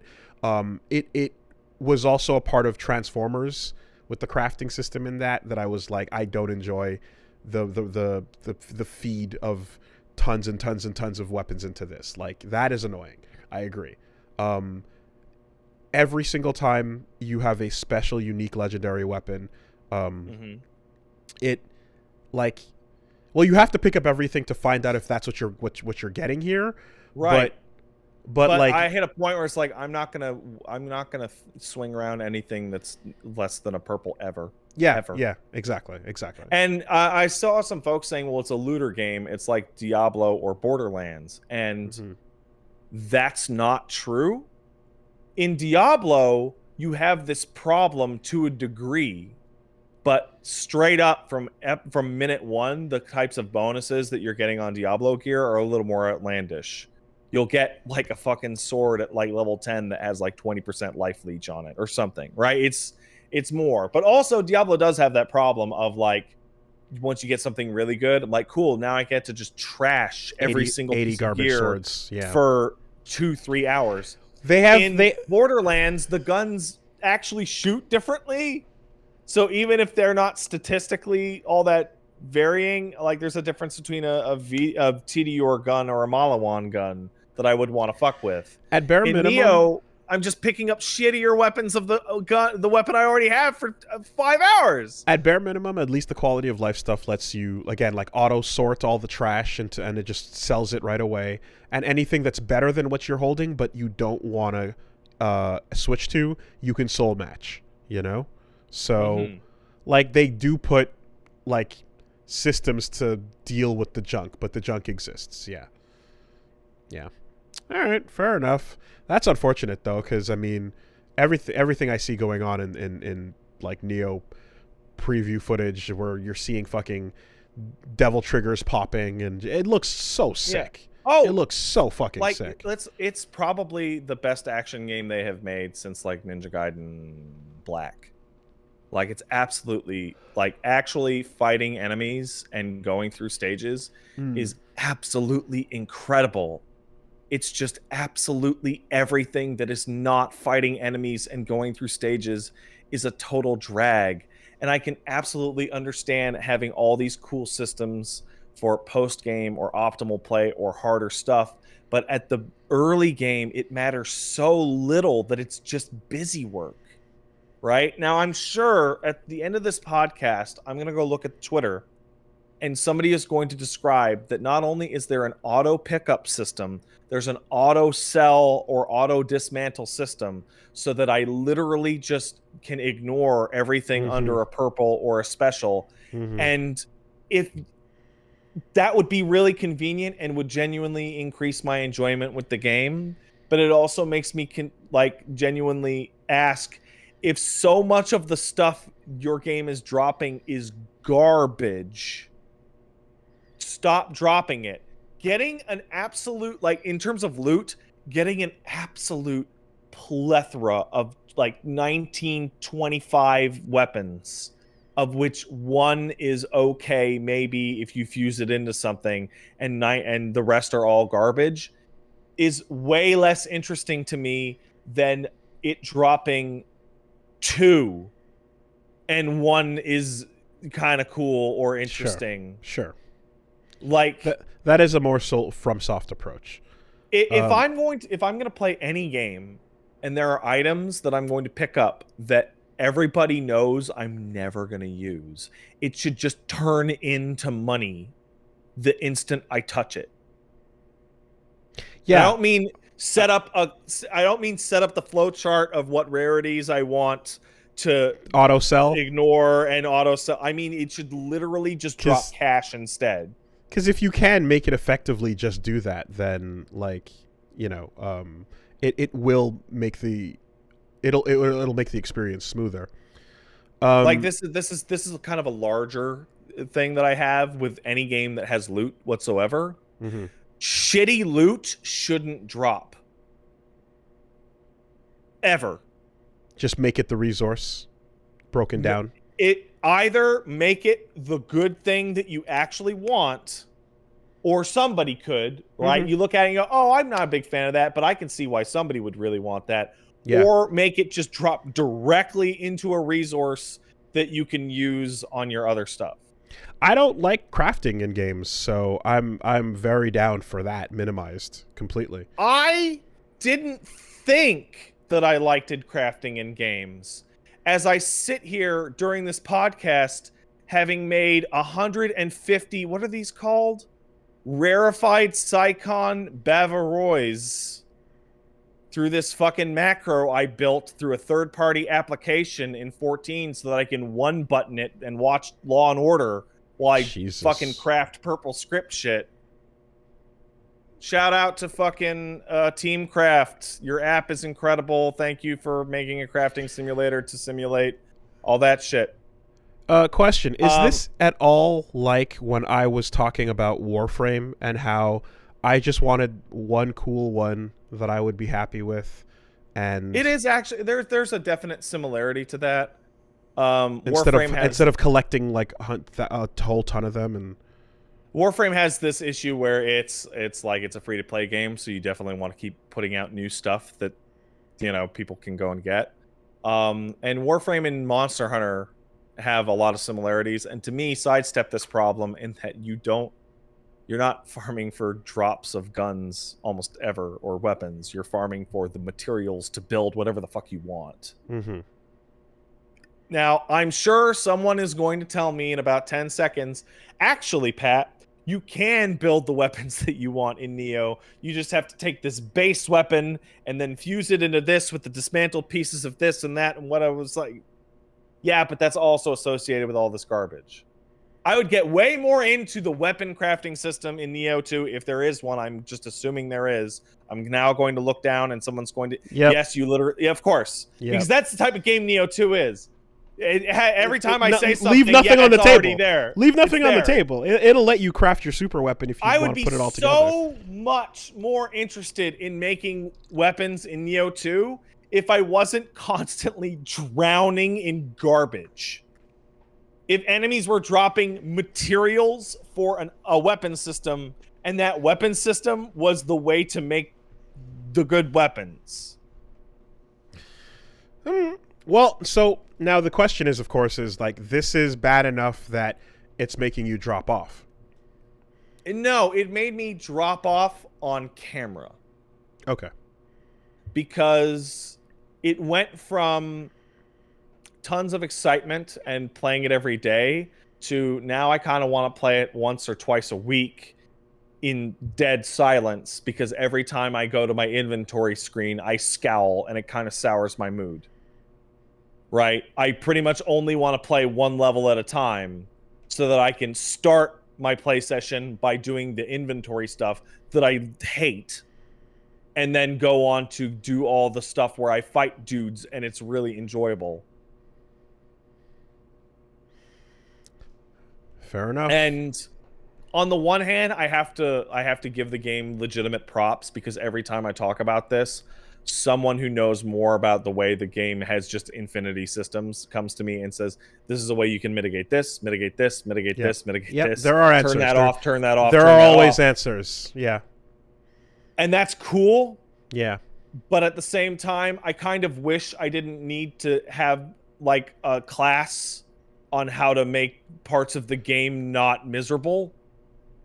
I mean, I think I you know, it wasn't long ago when I talked about returning to Nioh 1 for the first time and just like eyeballs bugging out of my face on what points were what, and how you upgraded what in what scroll tab. It just gives you so much to drown in, and it asks you to only care about that which is catching your eye, you know. Do you want to go talk to the fucking blacksmith's daughter and get discounts on your crafting, specifically in the soul match section? Yeah, you know, sure. Or don't, whatever. Go swing the sword, do a big Papa DT, fight the boss. She does a Psycho Crusher. You know. Not caring about the subsystems is it takes, I'm sure it takes work, but you can put in work to not have to work. You can create there's enough options that you can build a I don't care about any of this. Now there's obviously, I mean, I'm seeing the people talking about it, and I guess that's fair because, like, as I am describing how much I don't care about the Nioh subsystems, in the background I'm using my mouse to click an automated process that is only possible because I so dove deep into the subsystems of a different game that I have a third-party simulator app that I have learned to math out crafting bullshit in, right? And the difference with that is that when I was playing Final Fantasy XIV back in the day, I didn't give a fuck about crafting at all. I didn't give a single shit. I had been playing the game for like 3 years before I got into crafting stuff. And I think that the crafting in this game is enjoyable, but that's not even the point. What did I actually like to do in 14? I like to do the dungeons, and I like to do the trials, and I like the story, right? So I was invested and then wanted to go more. When I play Nioh 2, I just wanted to fight levels and fight bosses. And the game constantly goes, but you want all this garbage you could craft into this thing that you don't care? I'm like, no, I don't, actually. I don't at all. And like, if Nioh 2 was a game that was like a normal action game, and then you beat it, and then all the stuff that only matters in New Game Plus unlocked, I would lose my shit. I would go, wow, this is great. Now that I beat the game, and if I want to dive deeper into it, I can craft whatever kind of weapon I want, and I can go farm this for the, oh wow. But instead, when I'm going through the levels normally the first time, and I just want to enjoy the levels, it just keeps coming into my frame of view and go, hey man, do you want all this garbage? Like, no, I don't. It sounds like see what the boss at the end of the level is. It kind of sounds like you've defeated your goblin, but created a new one. But this one is not powered by anxiety. Well, that's not a goblin then. It's a goblin that's goblins are anxiety based. That's the mind goblin is just a fun little term Paige invented when I was like the original version of this was you have to sleep with the bed like an envelope, and she said, why, Pat? Does it keep the goblins asleep? And I went, what goblins? What are you talking about? And she's like, your bed, because you have to do it. I'm like, yes, you have to do it. You have to do it like this. You have to. And that was a compulsive anxiety thing. Yeah. This is just so dislike. Yeah, so then it's a gnome. You got a mind gnome then. Sure, whatever you want to call it. And the mind gnome doesn't feed on anxiety. It feeds on annoyance. Annoyance, and like if that annoyance has a solution, which is like pay the gnome no mind, just ignore the gnome and you'll be fine. But you can't ignore the gnome. You can't ignore the gnome because your inventory fills up. But you can, but it's in your face enough that it's gonna bother you. So yes, you've summoned a gnome. You've defeated the goblins. So later tonight, I'm probably after this discussion, I'm probably gonna load up Nioh 2 again, and I'm gonna go find somebody I can chat with somewhere, and I go, how do I turn all this shit off? so that I can just play and enjoy the game. And like, I don't know what the solution is there, because like, obviously people, like, we're having multiple different discussions here. When I'm talking about this annoying thing, I'm talking as a new player. People that have played Nioh 2 to death for 100, 200, 300 hours and have made completely busted, fucked up builds to fight super bosses with. Like, of course you love that stuff. That's part of the game that has a lot of depth to it that you really enjoy. But I'm not talking about that. I'm talking about, I'm going through this level for the first time, and all of these things don't really have that much of a statistical advantage, even if I wanted to get into them. And it's just this constant, ever-present, like, pop-up ad on my screen going, hey, do you want to sort your inventory, etc. One of the things that Monster Hunter has done every single time it comes out is it tries to minimize that level of frustration of how much do you actually need to gather in between fighting monsters. How much do you actually need to, what is the actual payoff for going out and getting stuff? So in Rise, for example, like, very early on, you can make traps that let you beat the piss out of a monster uncontested within 10 minutes of starting the game.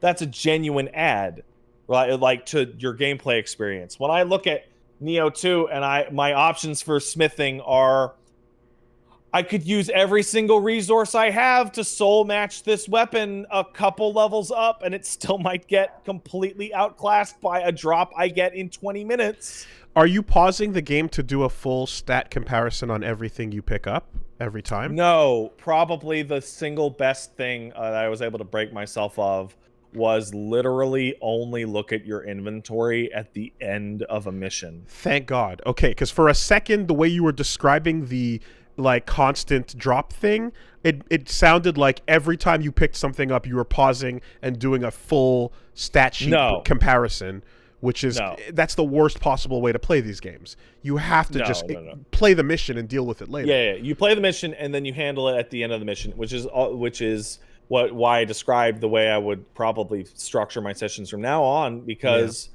you don't deal with any of that at all until the end of the mission. You go in your gear. Is there anything better? Okay, cool. Equip it. That takes 5 minutes. And then throw everything else in the trash, which makes me wonder why it was even there to pick up at all. And I just saw a really good comment that I hadn't thought of, that it's what, you know, how do I put it? Like a micro annoyance. Like, it's not something that you would ever think of yourself, but once somebody points it out, you're like, oh, I don't really like that. I also hate how fucking awful it looks for a million fucking pieces of shit to fall out of every enemy I kill in the game. Oh, the explosion of drops. Like, it looks like garbage. Okay. You want the one soul that has 5 things inside of it. Sure. Yeah. Yeah. Okay. Like, for a final boss of a stage, totally. The loot fountain, that's one of the things. But for like random enemies to just explode into garbage, every time. It's the Overwatch loot box, like endorphins dropping as you see 5 big purple things sparkling on the ground, and you're like, oh, like it's no. Those, you know what? People like that. I'm gonna steal this because somebody summed it up perfectly. There's a gentleman named Cheap Doc in our current chat who said that it's like a game made out of picking up broken straight swords in Dark Souls. I was gonna bring that up actually, because that's what it feels like. Broken straight swords all over Dark Souls. Like, I was thinking about that as we were talking, because that is a recurring, constant thing if you happen to be walking through the burg, you know. But then what? What do you do with them? You're gonna feed them to Framt? It's a waste of time. Takes, you know, just throw them in the box, you know. Yeah. So I don't mind the loot explosion though. This massive spiel, and then hey, if you know everything about Nioh 2, hit me up in my DMs and explain to me how I can mitigate all this crap, and then I'll come back like next week and be like, wow, I'm actually having a really great time with Nioh 2. which is kind of how Monster Hunter is. Yeah. That's literally the Monster Hunter experience. But I wish that Monster Hunter would let you ignore all of this onboarding, walk out into the jungle, and get your ass fucking handed to you by a Jagras, you know? I'm going to tell you what, Wooly, you're wrong to want that. Because that's how it used to be. And it was the most viciously anti-new player thing that has ever existed. That is absolutely exactly how it used to be, and it was miserable to everyone. I kind of just want to, you know, start the game, go pick a weapon, run out, and then just start swinging it, and then work my way backwards. Guess what? You already screwed up in your description, because in the games in which it was like, fuck it, just go out there, you don't get to pick a weapon. You start with your default sword and shield. You want a new weapon? Go build one. Okay. Go out there and do it. Okay. Yeah. And the thing I guess I would say is like, yes, the onboarding, like kind of needing another human person is weird, but it's definitely not unique to Nioh 2. Right? But Monster Hunter's a co-op game. You're supposed to play it with your friends on like a Saturday. I suppose. Nioh is not that. Like there is Nioh has a robust online system, you know. Like you can PvP, you can summon, you know. It's multiplayer too. I would consider this is where I'm gonna, I guess, like, okay, I know Nioh 2 has co-op, but here's where I'm like, I assumed that the co-op was you run certain missions together and you use a resource to summon your friend. And now I'm going to turn the Chatterino tab back on and somebody's going to go, no, you just invite your friend to your party and you run every single mission in co-op.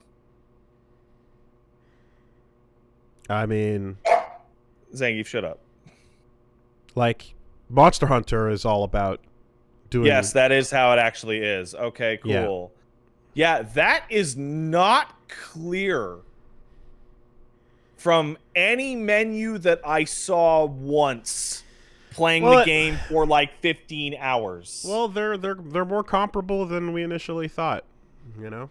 So you know what? Nioh 2 might be the greatest game of all time, but they need to get some new blood in on the user experience end of things. A lot of the complaints that I'm having would be dramatically mitigated if it was actually clearer where things actually existed in its own menus. What if the menus just had an advanced tab and you would just go to the advanced tab for expert settings for making weapons and doing all the other things, and otherwise it was simple. It was pick best sword. You know what? That might actually be really good. And do you know what game does that? What? Stranger in Paradise. Wow. There is a button that just says equip best shit. Equip best shit. Yeah. Yeah. Yeah.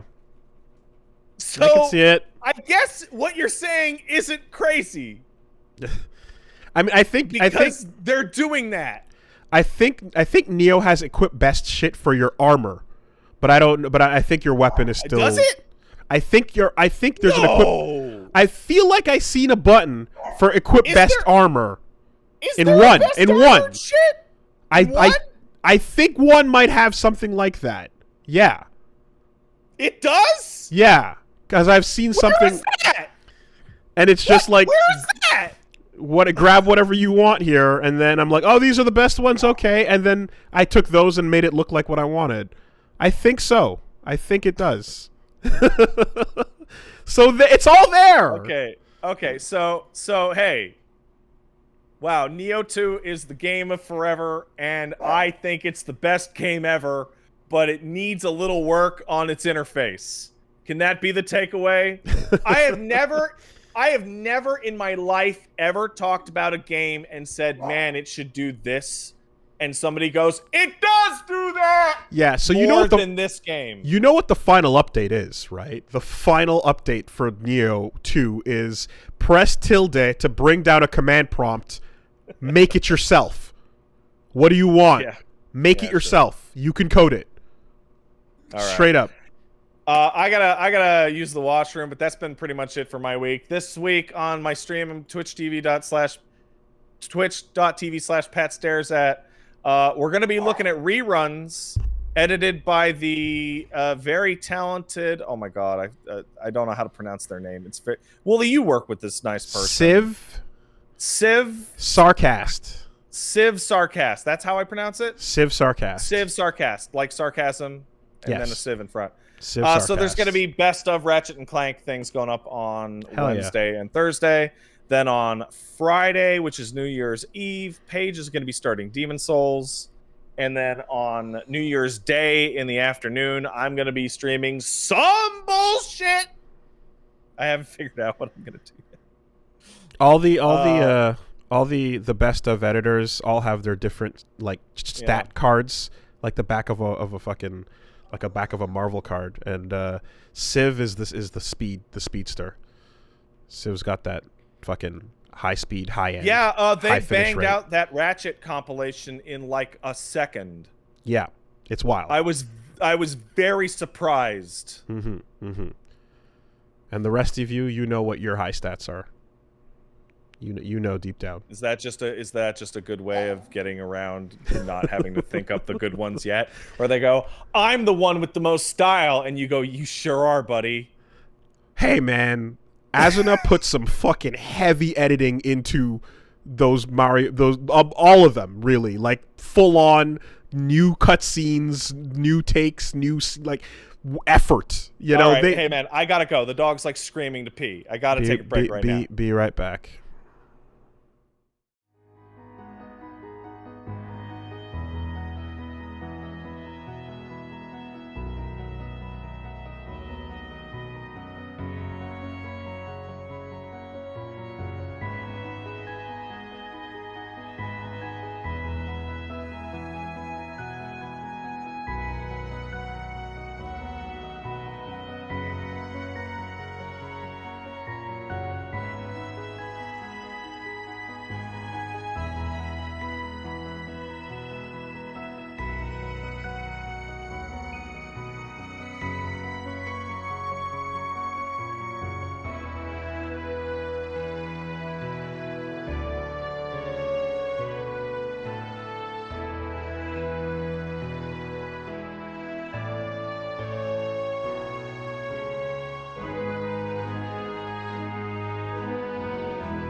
Okie doke. I can't believe Nioh 2 is Game of the Year after I was so frustrated with it. How about that? That's crazy. I just to not leave anyone out, I was in the middle of saying that Solidus is the Red Ranger of the group and delivers solid consistency and For also us. and understands the references deeper. I don't have to explain a fighting game thing. He'll get it. He knows which ones are good and understands that stuff. So everyone's got their powers. You all know what it is. Okay.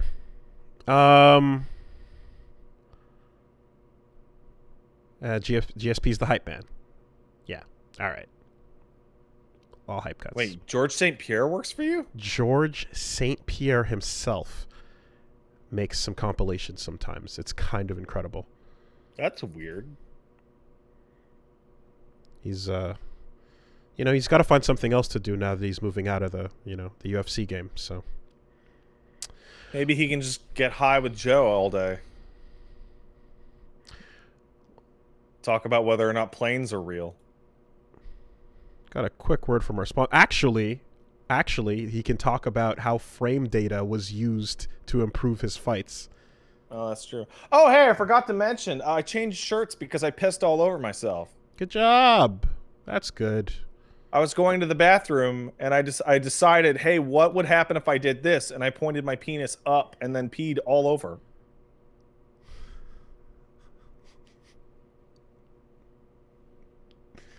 So we're here. That's what happened. That's what happened. So we're here. We've finally arrived. No, what actually happened is I took the dog outside and then I came back in and couldn't figure out why my shirt was wet, like right here. So then I went to change shirts and Paige goes, "You're changing shirts?" I'm like, "Yeah, I'm changing shirts." She's like, "You better have a good explanation for why you're changing shirts." I'm like, "I'm just gonna say I pissed all over myself." She's like, "Yeah, do it." I'm like, "I'm gonna do it. I'm gonna do it." So do it, no balls. I'm like, "I'm gonna do it. I'm gonna tell everyone I peed all over myself. You'll see." And then she said that in the chat, which I actually had forgotten that I was going to do it. So then I did it. Because I was dead certain we were about to enter the bodily fluid arc, which was just the point at which, like, it's not talking about it anymore, it's doing it. And it's doing it on camera. Or maybe slightly just off camera. And I got very worried. I'm not ready for the piss arc. If you gift 1,000 subs to Wooly Versus, he will dump a jar of piss on his head just off camera. He told me this when in the break. This week, the podcast is sponsored. Binding. This week, the sponsors of the podcast are Imperfect Foods. Oh, man. Food tastes just as good, imperfect or not. It's food. Indeed. It all turns into goo in your mouth. Too much waste, too much terrible throwing out stuff that is just fine. It's a little bit weird looking, but on the inside, your stomach doesn't discriminate. And we can do better by not being as wasteful about what we eat. Besides that, it's also easy to just be able to save time on grocery shopping, not have to hit up the aisle and do the up and down and indecision, ba-da-da-da-da. Imperfect Foods is a grocery delivery service that'll save you all that time while also delivering sustainable, delicious groceries that reduced waste. It's a win-win-win. They've got an app you can use to just put together what you're looking for your groceries, and they can get those foods shipped right out to you. On average, Imperfect Foods customers save 6 to 8 pounds with every food order, and unlike on-demand delivery companies, Imperfect delivers weekly by neighborhood. A unique model. Oh, that makes sense. Yeah, exactly. It's less wasteful, less individual trips per grocery store as well. So, it's not just in the actual food waste that they're trying to cut down on, but how they bring the food to you matters as well. So that's pretty cool. Check them out and see if you can get in on a deal right now. Imperfect Foods is offering our listeners 20% off of your first 4 orders when you go to imperfectfoods.com and use the promo code SuperBeast. Again, 20% off your first 4 orders. That's up to an $80 value at imperfectfoods.com when you use the code SUPERBEAST. That's join the movement at imperfectfoods.com. Use the code SUPERBEAST. Thanks, Imperfect Foods. Thank you, Imperfect Foods.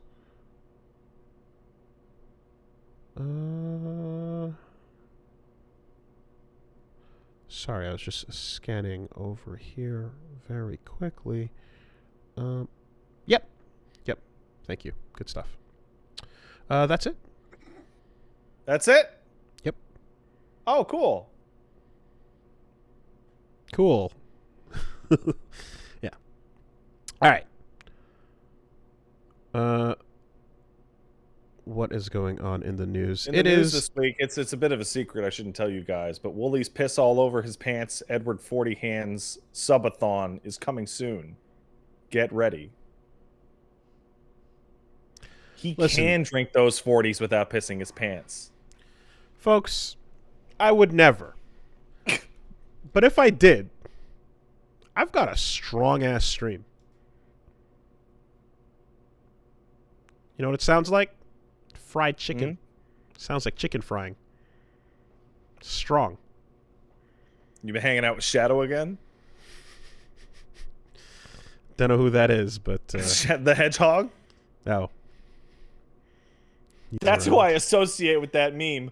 Only now realizing that that's probably not the original association. It's just one of those... Not where it... That's not the format it found itself to me in. Oh, yeah? Yeah. But anyway. All right. So, light news week. Not much to it. Just a couple things going down. One, not much to say about FF16. It's delayed, and it's going to be dropping more details come spring 2022. This is weird, because there's no release date, and now there's still no release date, and it's just like, sorry, guys, it'll be a bit. Yeah, well, if you don't have a date and you say that things are delayed, it's like, yeah, that's, they're working on it. Whatever. Thanks for not giving us a date, actually. Mm-hmm. Obviously, COVID-related development changes are making things go at a different pace, is what they said. Mm-hmm. And, they'll have details in the spring. Okay. Looking at that key art, and I'm like, oh yeah, there's that whole like young kid, old kid thing going on. I feel like they showed off a lot of what we're getting with a time skip in this game, or something like that. All I could think of is that Endwalker's pretty good. I bet this game's gonna be pretty good. That's what I think. Other things that are pretty good is that Japan has just fully committed to building full-sized Gundams all about the country now. Everyone's doing their own. It's just happening.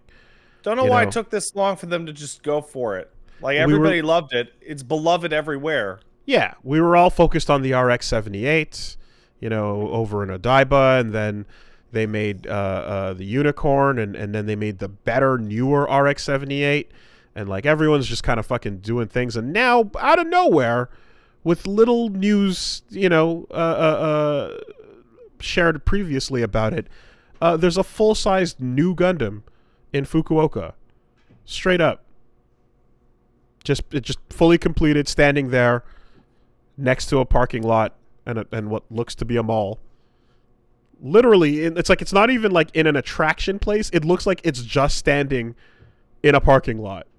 I'll tell you what, that parking lot will become an attraction soon. Oh, yeah. Yeah.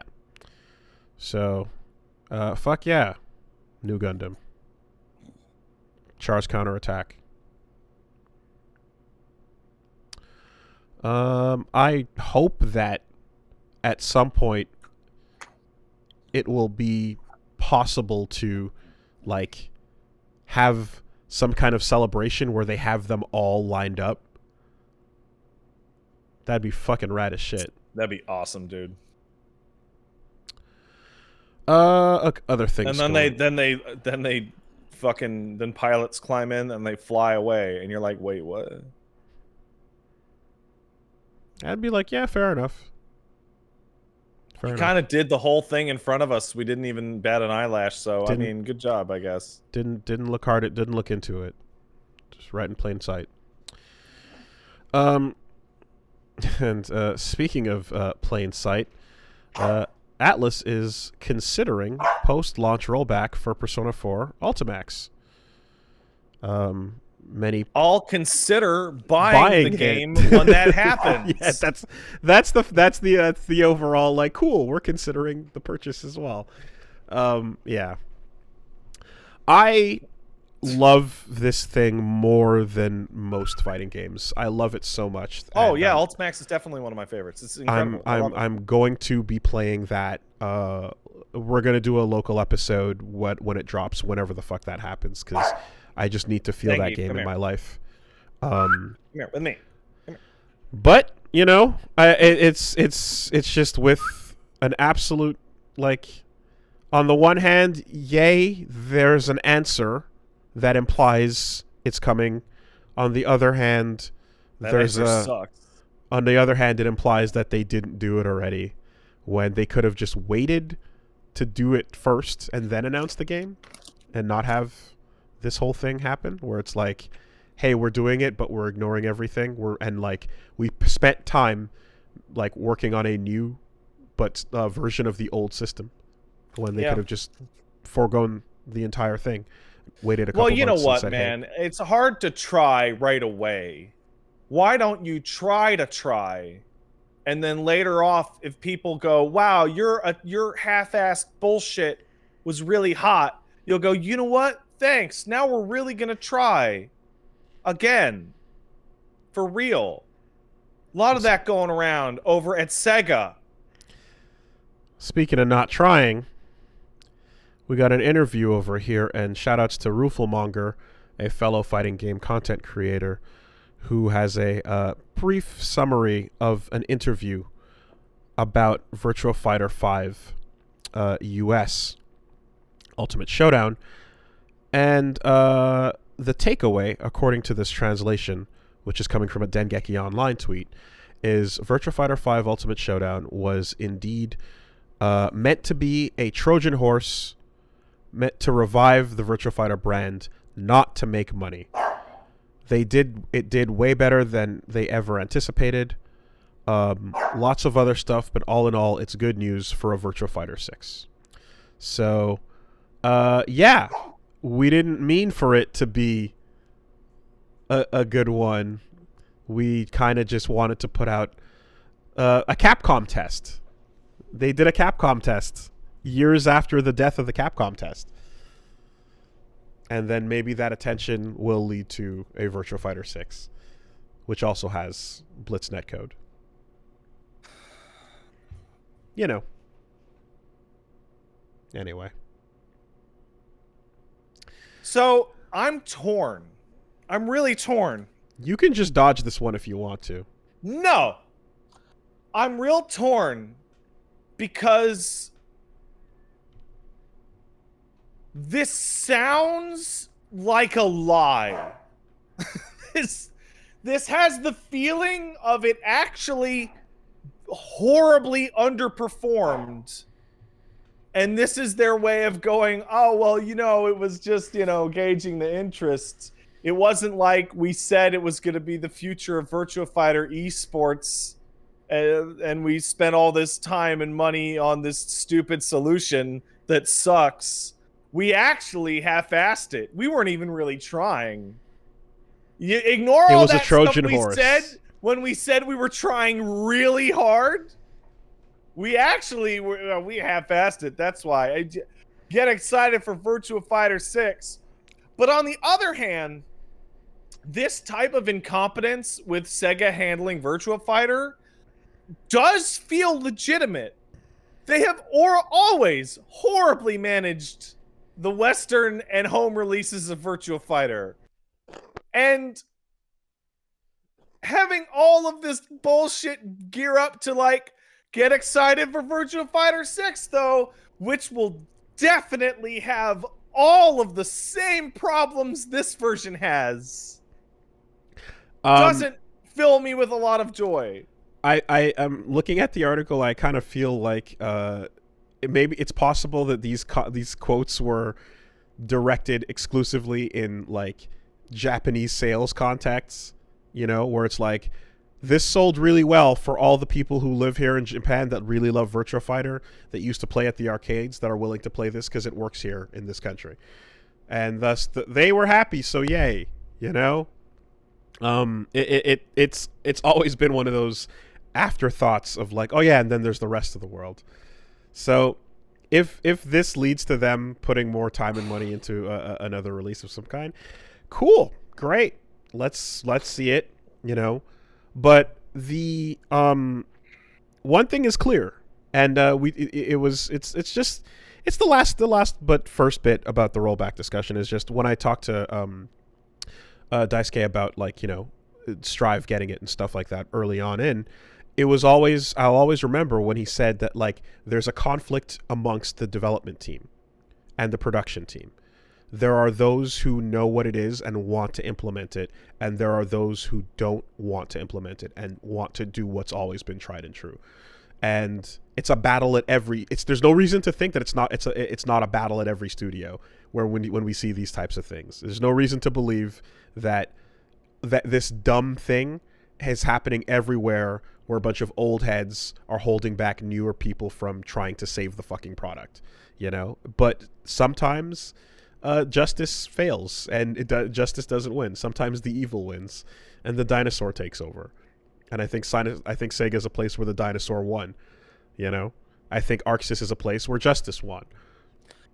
So, me and you are very familiar with Capcom tests, which is they would always do this thing. They would go, "Hey, if we were trying to gauge if people in North America like Capcom games, so we're gonna release this piece of shit, and if you buy it, a lot of it, that'll tell us you like Capcom games for the platform you're buying it on, and then maybe we'll make a new thing for that platform." So, not a piece of shit, but they released Resident Evil 4 for the Wii, which was obviously Resident Evil 4, and was a good port of RE4 that used some Wii features. And they were like, man, if people buy lots of these, maybe we'll make new Resident Evil games like Resident Evil 4 for the Wii. And everyone was like, okay, and it sold like crazy. And then they're like, here's some half-assed railgun shooters, fuckers. Here's the lowest effort thing we could possibly make that we were clearly going to make anyway, because the Capcom test is a total lie. And what I see here is they're making Virtua Fighter 6, and it's already in development, and it was always going to already be in development, and they're going to use this fucking Blitz netcode ass shit, and they're building this fucking terrible release up so that when people are like, hey, why does VF6's netcode suck so much shit? They're going to go, oh, what do you mean? Virtua Fighter 5 Ultimate Showdown was a huge success, and it had the same netcode. Why are you only complaining now? And I want to fucking strangle whoever the fuck says that. I feel like the Capcom test is unfortunately the word we have to use, but like it's almost like it'd be more accurate to just say this is how they view marketing. This is what like they like. No matter what it sells, you put out a port of an early thing, let everybody try it. It's not necessarily going to be a great port always, but it's just a reintroduction of the brand to people's eyes, you know. And if it's not that, then it'll have to be a really bad anime that ties into the brand in some way for like 4 episodes, or maybe even just a summary video detailing what you missed in every previous game. I don't think Sega has ever. It's just marketing. Like Sega is like the my favorite company in terms of it can stab my heart the most damagingly, the worstest every time. Every day, Sega finds a new way to twist the knife deeper. Everything to do with Virtua Fighter's always been a really good front runner. But I don't think anything will ever top the amount of times I've seen the phrase translated from Japanese, "Shining Force is back," only for it to be like complete garbage. Just every time, like literally 10 games in a row, only for the most faithful, incredible looking Shining Force game that has ever released that is true to like 1 and 2 and is a strategy RPG is coming out as a Japanese only cell phone gotcha game. Yeah, no, dude. If you say the words Mega Man X to me, and so watch this Mega Man X trailer, I'm just going to assume you're showing me a mobile game. And there it is. It's a mobile game again. So, you know, that's word association in 2021. Fuck everything. We do have us a couple of other stories. For example, here's a good one in fighting game news. Yeah, cool guy. Fighting games are canceled. Rick TheHadou, the guy that runs Combo Breaker, is now running Evo as the new GM. And I regret the fact that of all the events I would make it out to in the before times, I never got to make it out to CB. But I was always told, like, dude, that's the one. That's the fucking one, you know? So yeah. I'm gonna do that at some point. I want to do that at some point. I gotta find out what Combo Breaker is truly about. Everyone says it's like it's your best. Did you hit forward and medium when it's a medium combo? There you go. It's your best Evo alternative if you ever wanted to like do a different event. But yeah, Rick TheHadou, the guy who I met him at I think Frosty or so. Really chill guy, and clearly has the capability if he's been running, you know, like fucking the second biggest FGC event every year. So good news there. And yeah, I believe this is a part of the new ownership in the form of RTS, the company owned by Pokimane. So I believe we can say thanks Pokimane for the yeah, that was all really unclear to me. All I knew is that one day, all of a sudden, people were like, Pokemon owns Evo, this is bullshit! I'm like, what are you people talking about? We got good stuff going on. There it is. She works for a company that has partial ownership of Evo? Is that what it is? Or she owns a company that just bought Evo. Okay. I believe that's what I didn't know Evo was a thing you could buy. Turns out anything, if you have the right conversations, can be a thing you can buy. You can even buy people pissing all over their shirts for you if you want. Hit me up. See, there it is. Would you rather I fart in a jar? Me personally? No. There's no spectacle to it. Okay, there's a couple of ways we could play this. Boy, that would be rancid. I remember my friend from church back in the day, whenever he wouldn't wake up, his sister would fucking do that. She would fart in a container and then she would go get it and bring it over and put it in his face, and like he'd wake up violent to be like, get the fuck up, you're gonna be late. Is shaking someone awake just not a that when you're trying to inflict maximum damage, when you're trying to inflict toxic, you had to do it like my friend and his sister did. You have to. Yeah. And you see, that's the thing, is you don't have to fart on command. That's why she saved it. You know? Yeah. That level of planning implies some level of sociopathy that I'm not comfortable with. Yeah, it wasn't great. It was fucking gross. But put it in an airtight container and then release it later when you fucking want to maximum damage, and, you know, I mean, shit. Like, they probably like fought after that immediately because, yeah. Yeah. that's what's happening. But at least you're up. Anyways. So we got the statue, we got this, we got that. Got Evo. And then, yeah. two things here. One, Michael Keaton is joining the cast of the Batgirl movie. And Cool. to me, I don't know what the short-term implications of this are, because I know nothing about Flash or the CW He runs verse really of any fast. of that stuff. I can't runs talk about fast. any of that.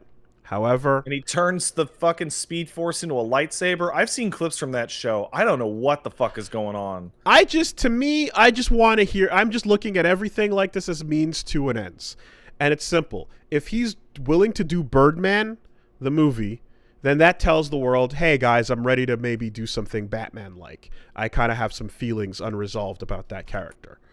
And then if he's willing to do Batman for real now in a smaller capacity in a movie for a different character, then it means that maybe, just maybe, when the time is right and someone is willing to write a Terry McGinnis movie, that we can have him as the proper old man Bruce that we all need.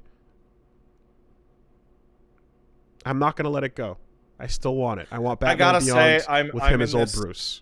I'm in this is obviously a personal thing. I think it's like the third time in 2 weeks I've done this. I'm in a weird spot for anything to do with new movies for long-running franchises at this point, because I'm probably never going to be in a theater again at this rate. So like every time we talk about anything that's attached to like a Marvel phase or you know, whatever, all I can think of is like, oh, there's no chance I'm going to be able to watch that without being horribly spoiled. Okay. Well, because I'm on the home video DVD release fucking bullshit right now. Yeah. I don't think yeah, no, that is a thing. I don't think that this reality I'm hoping for will likely come to fruition, but if we're on the right timeline, we will start to see the echoes. It'll bend in that way, you know? I don't know, man. It's so obvious, and it's so much the thing that we want that I'm convinced that they're never going to do it out of spite to us personally. Or just get the worst possible person cast as Batman Beyond, you know? Yeah. Mark Wahlberg. There we go. That's the one. That's good. Mark Wahlberg as he is right now with his Uncharted mustache in high school. Mid ethnic crime. Yeah. And then Bruce looks at him and goes, "That kid has the power to be Batman. Look how hard he's stomping that dude." Go to Wahlburgers.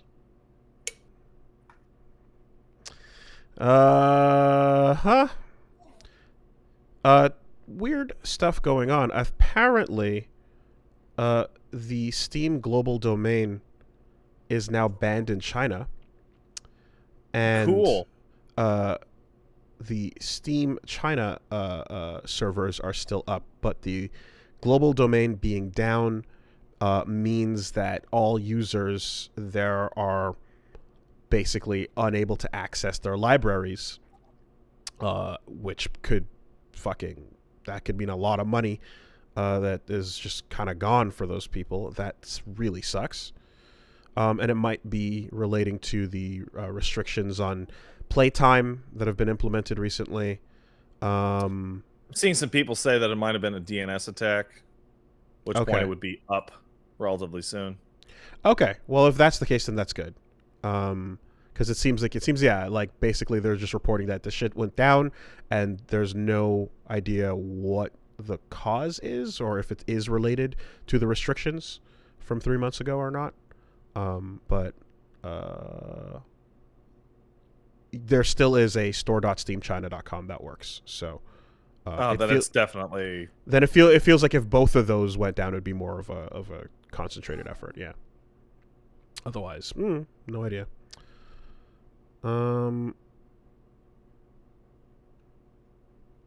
Story is developing, I suppose. I want to say a shout out to Jesus. Happy birthday, Jesus. Um, I mean, no, because happy birthday to the pagan gods we worshipped before Jesus. No, whatever, man. Whatever. Because Constantine was like, "Hey, we don't want to change it. No, We want the 20. We are gonna have a huge, big party, drunken orgy on December 25th." Not only do I know this, but I know that you have told me this. Happy birthday, Jesus.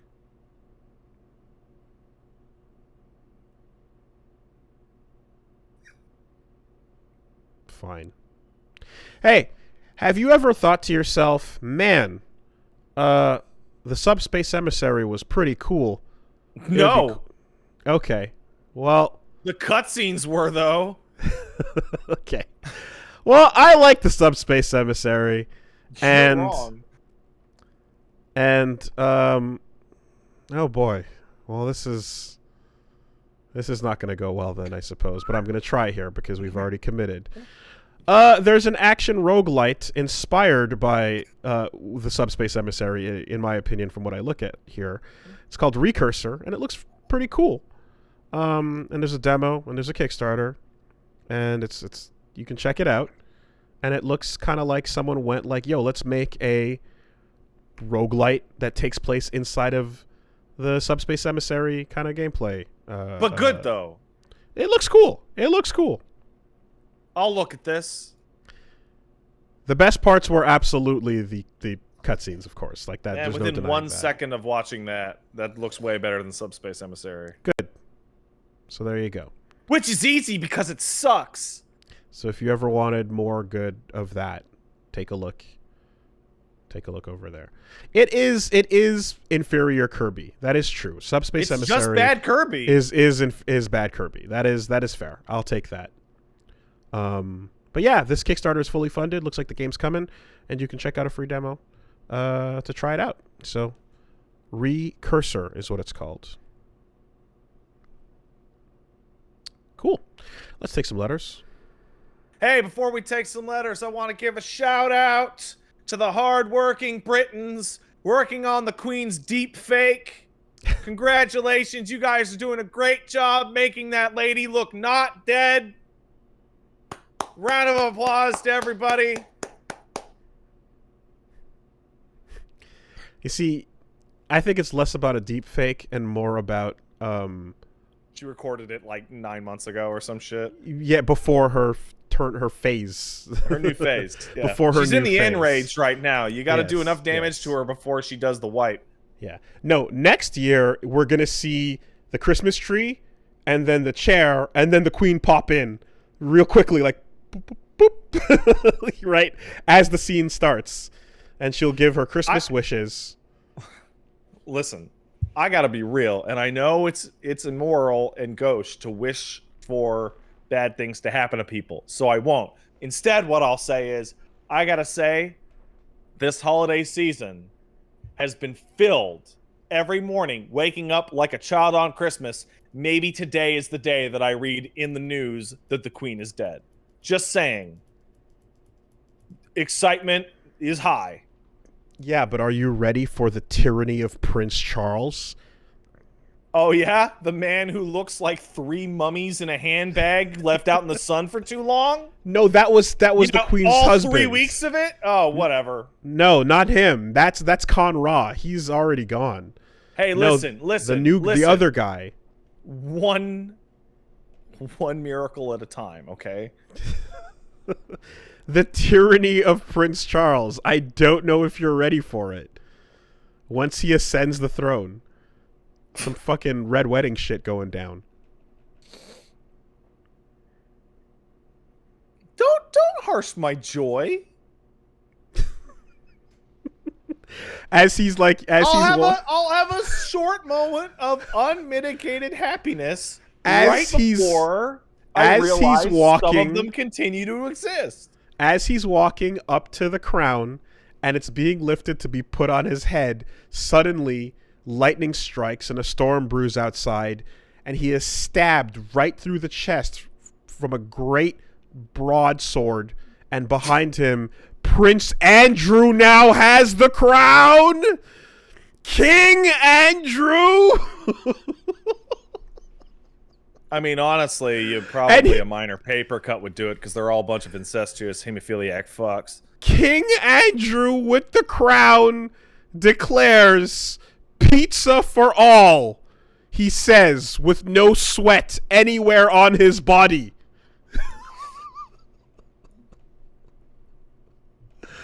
The tyranny of King Andrew. This is what comes next. You don't know, but this old lady is holding them back, man.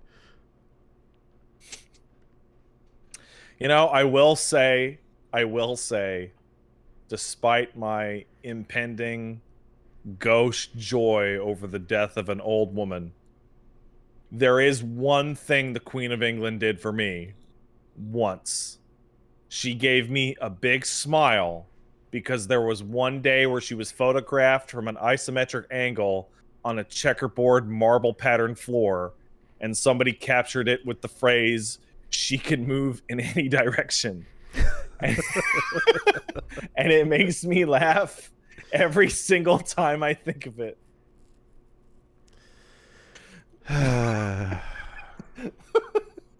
No, I'm just...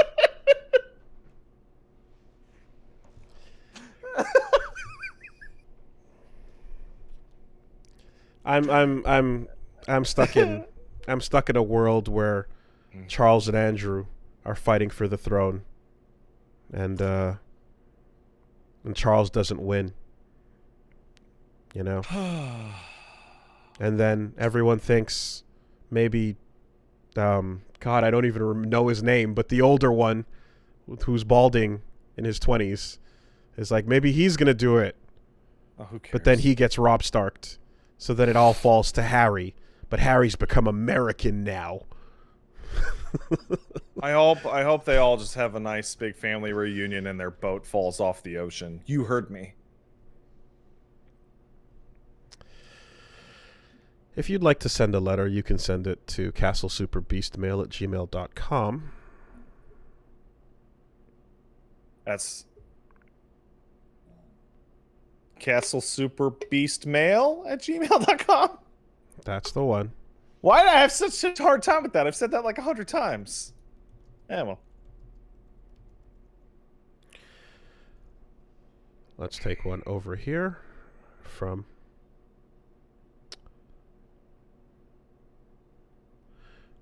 Enos says, "Dear greatest 80s hits, Woolhemian Rhapsody and Paito Gaga.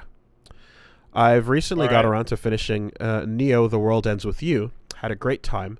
Upon reflecting my experience, I noticed that I had this nagging thought of it's a shame this won't get a sequel for a good chunk of the game. And with the news of Squeenix considering the game a failure in the series, and fans giving their show of support stick, I made my peace that we won't get another game. I'm just happy we got Nioh." You ever played a game you enjoyed but couldn't help being saddened by the feeling that it'll never get a sequel? It's like it's a miracle that World Ends With You got a sequel. It's crazy. Like that's the most niche shit ever. That's one of those like every once in a while there's a holy fuck they're doing it, you know? I'd say every 5 years or so we get one of those. I just saw somebody in the chat say Split Second. Fuck, that game was incredible. Oh, except for absolutely outrageous rubber banding. Split Second was fucking hot. That game was super good. Yeah. He says hard mode, no VF or Jet Set Radio, but it's like, no, Jet Set Radio is my answer. Like, Bomb Rush Cyberpunk is coming, but like officially Jet Set Radio is just, you know, it's not happening. And the guy who makes the fucking music has already like, he's clearly like, yeah, I don't care. Fuck Sega. They don't want to do anything, and they're not saying why, you know. So I can't believe Final Fantasy Tactics never got a sequel of any kind. You hate that? You hate Advance that much?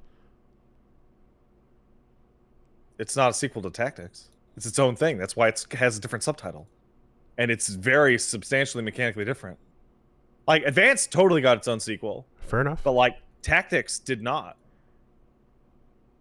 So, spiritual successor, I guess, if anything? I guess Triangle Strategy, honestly, is, like, pretty close to the FF Tactics 2. Yeah. Yeah. Mega Man Legends 3. There you go. Games with cool art styles are meant to die. Yeah. Yeah. I can't believe I was playing Mega Man Legends 2 and I'm like, I can't believe this exists.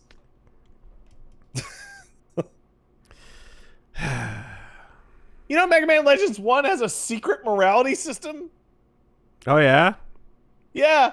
If you're an asshole and don't repair anything, your armor gets darker. It does. I knew that. That's true. That's true. Oh, I'm getting a mysterious text message that says Tactics 2 was canceled. There's pictures online.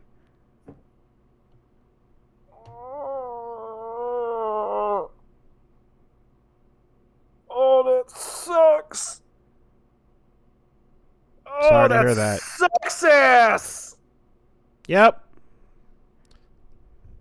You know what else has pictures online that was canceled? Mark of the Wolves 2. Yeah. And Mega Man's on the moon. So I will say one thing. The reason why Tactics hurts that much, and there's a bunch of people out there that really like Final Fantasy Tactics, so I'm sure people can understand this, is that it's an absolutely excellent strategy RPG with a really incredible character building system that came out in 98, I want to say. And it's still the best one. Like, still. It's infuriating. It's absolutely nuts. Yeah, I think I tried it too early in my understanding of the genre, because it just, like, I remember playing about an hour or so and, like, thinking it was all right, but there was a lot I didn't get at the time, and I was just too young and didn't understand, I think.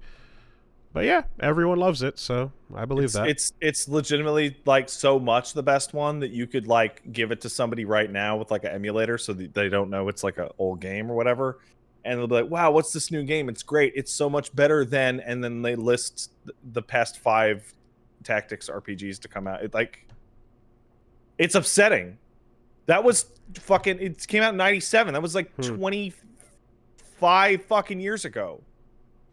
I played a lot of more. I definitely played way more of Tactics Advance because I was able to in transit. Yeah, it was on GPA. Yeah, and that was just good to go for those quick missions and stuff. And it was fun. I remember getting a bit bored, but I liked it. Yeah, you would if playing Advance. Yeah. All right, we got one coming here from James, who says, there's a glitch in Final Fantasy IV that allows you to beat the game super fast. It has to do with overflowing the map screen by entering values and exiting a spot several times. You're able to watch further ahead, but the other thing about it is Square decided to make it canon. Square refers to the glitch as Zeromus's curse of Extinction Trap.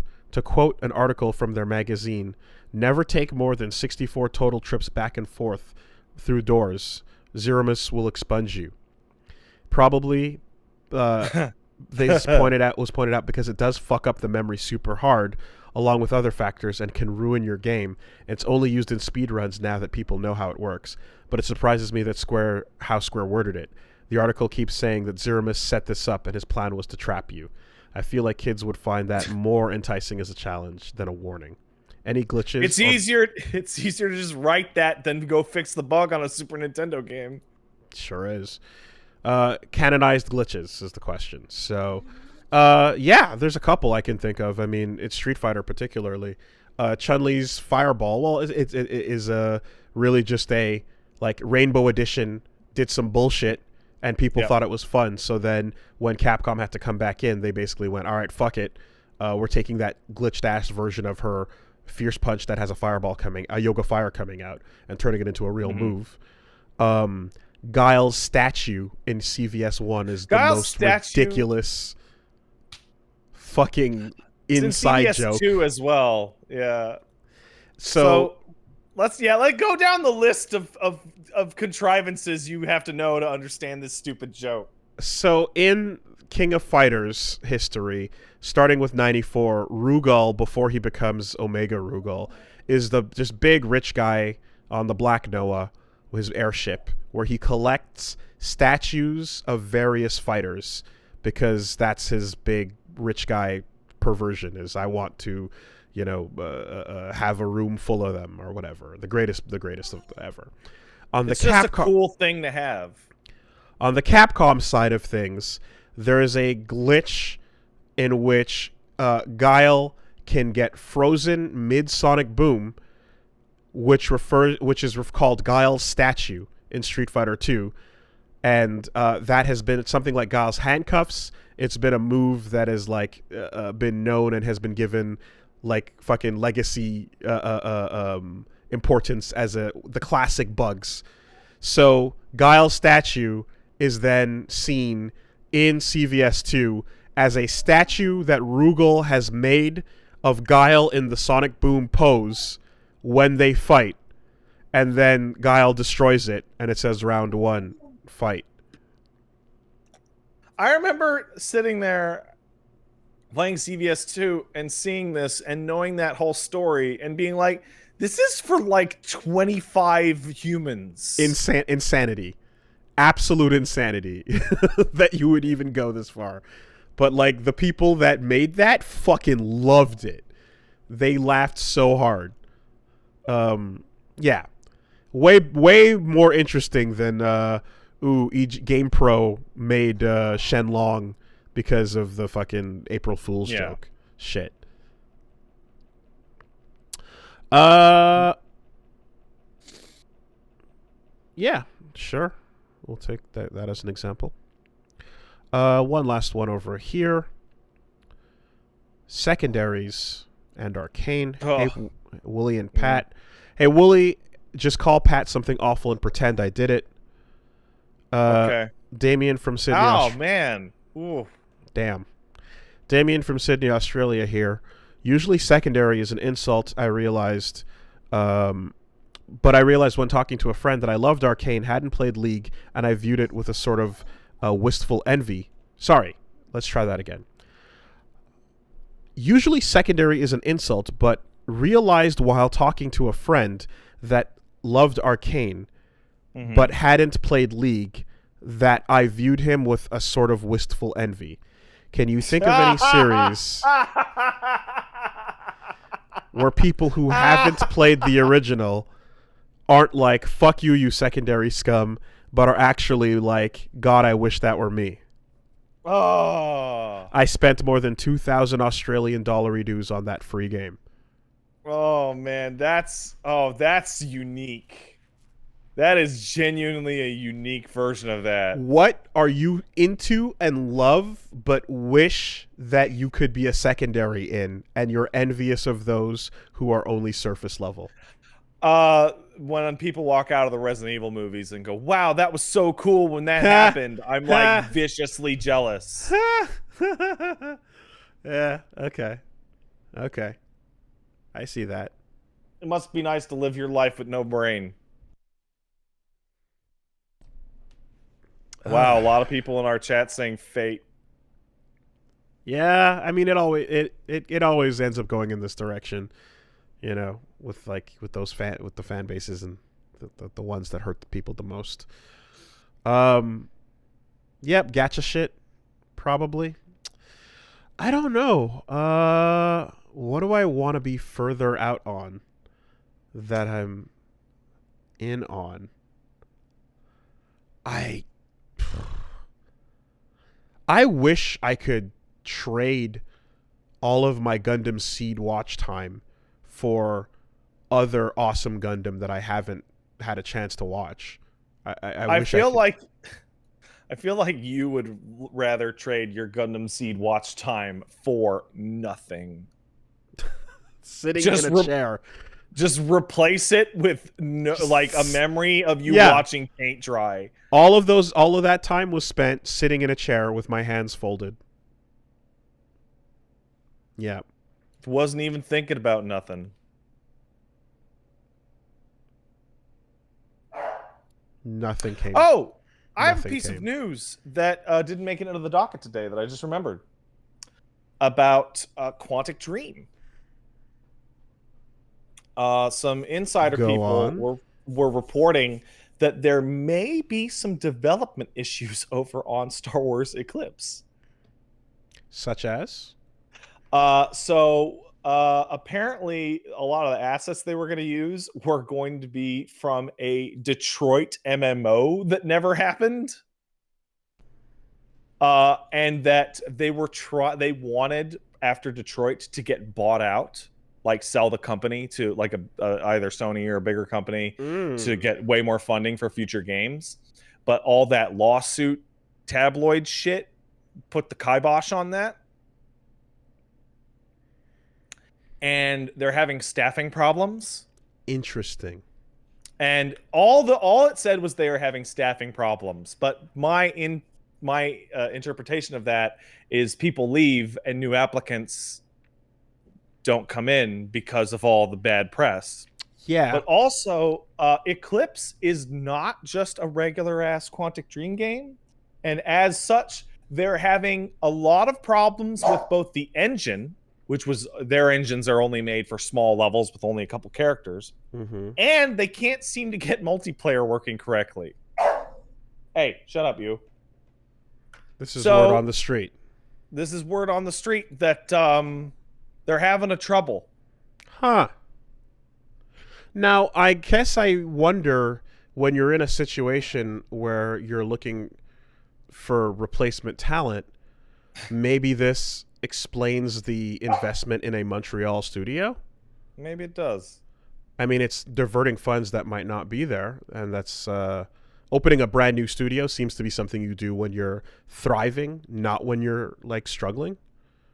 Hey, this is going to be your new boss. Isn't that the guy who did the cry in the courtroom? Tabarnak. Why? It's me. I did the cry.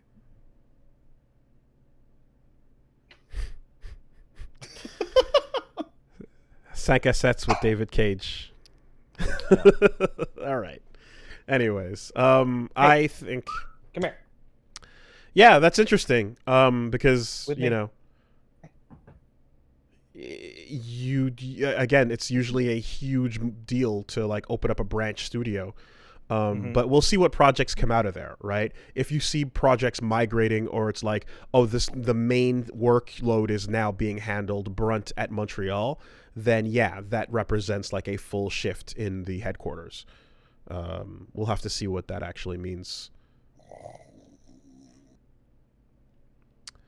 Well, anyway, please look forward to... I'm excited for that game to be trash. I'm excited for it to be good, but to have cracks where his face can be seen peeking through reality like a Menos Grande.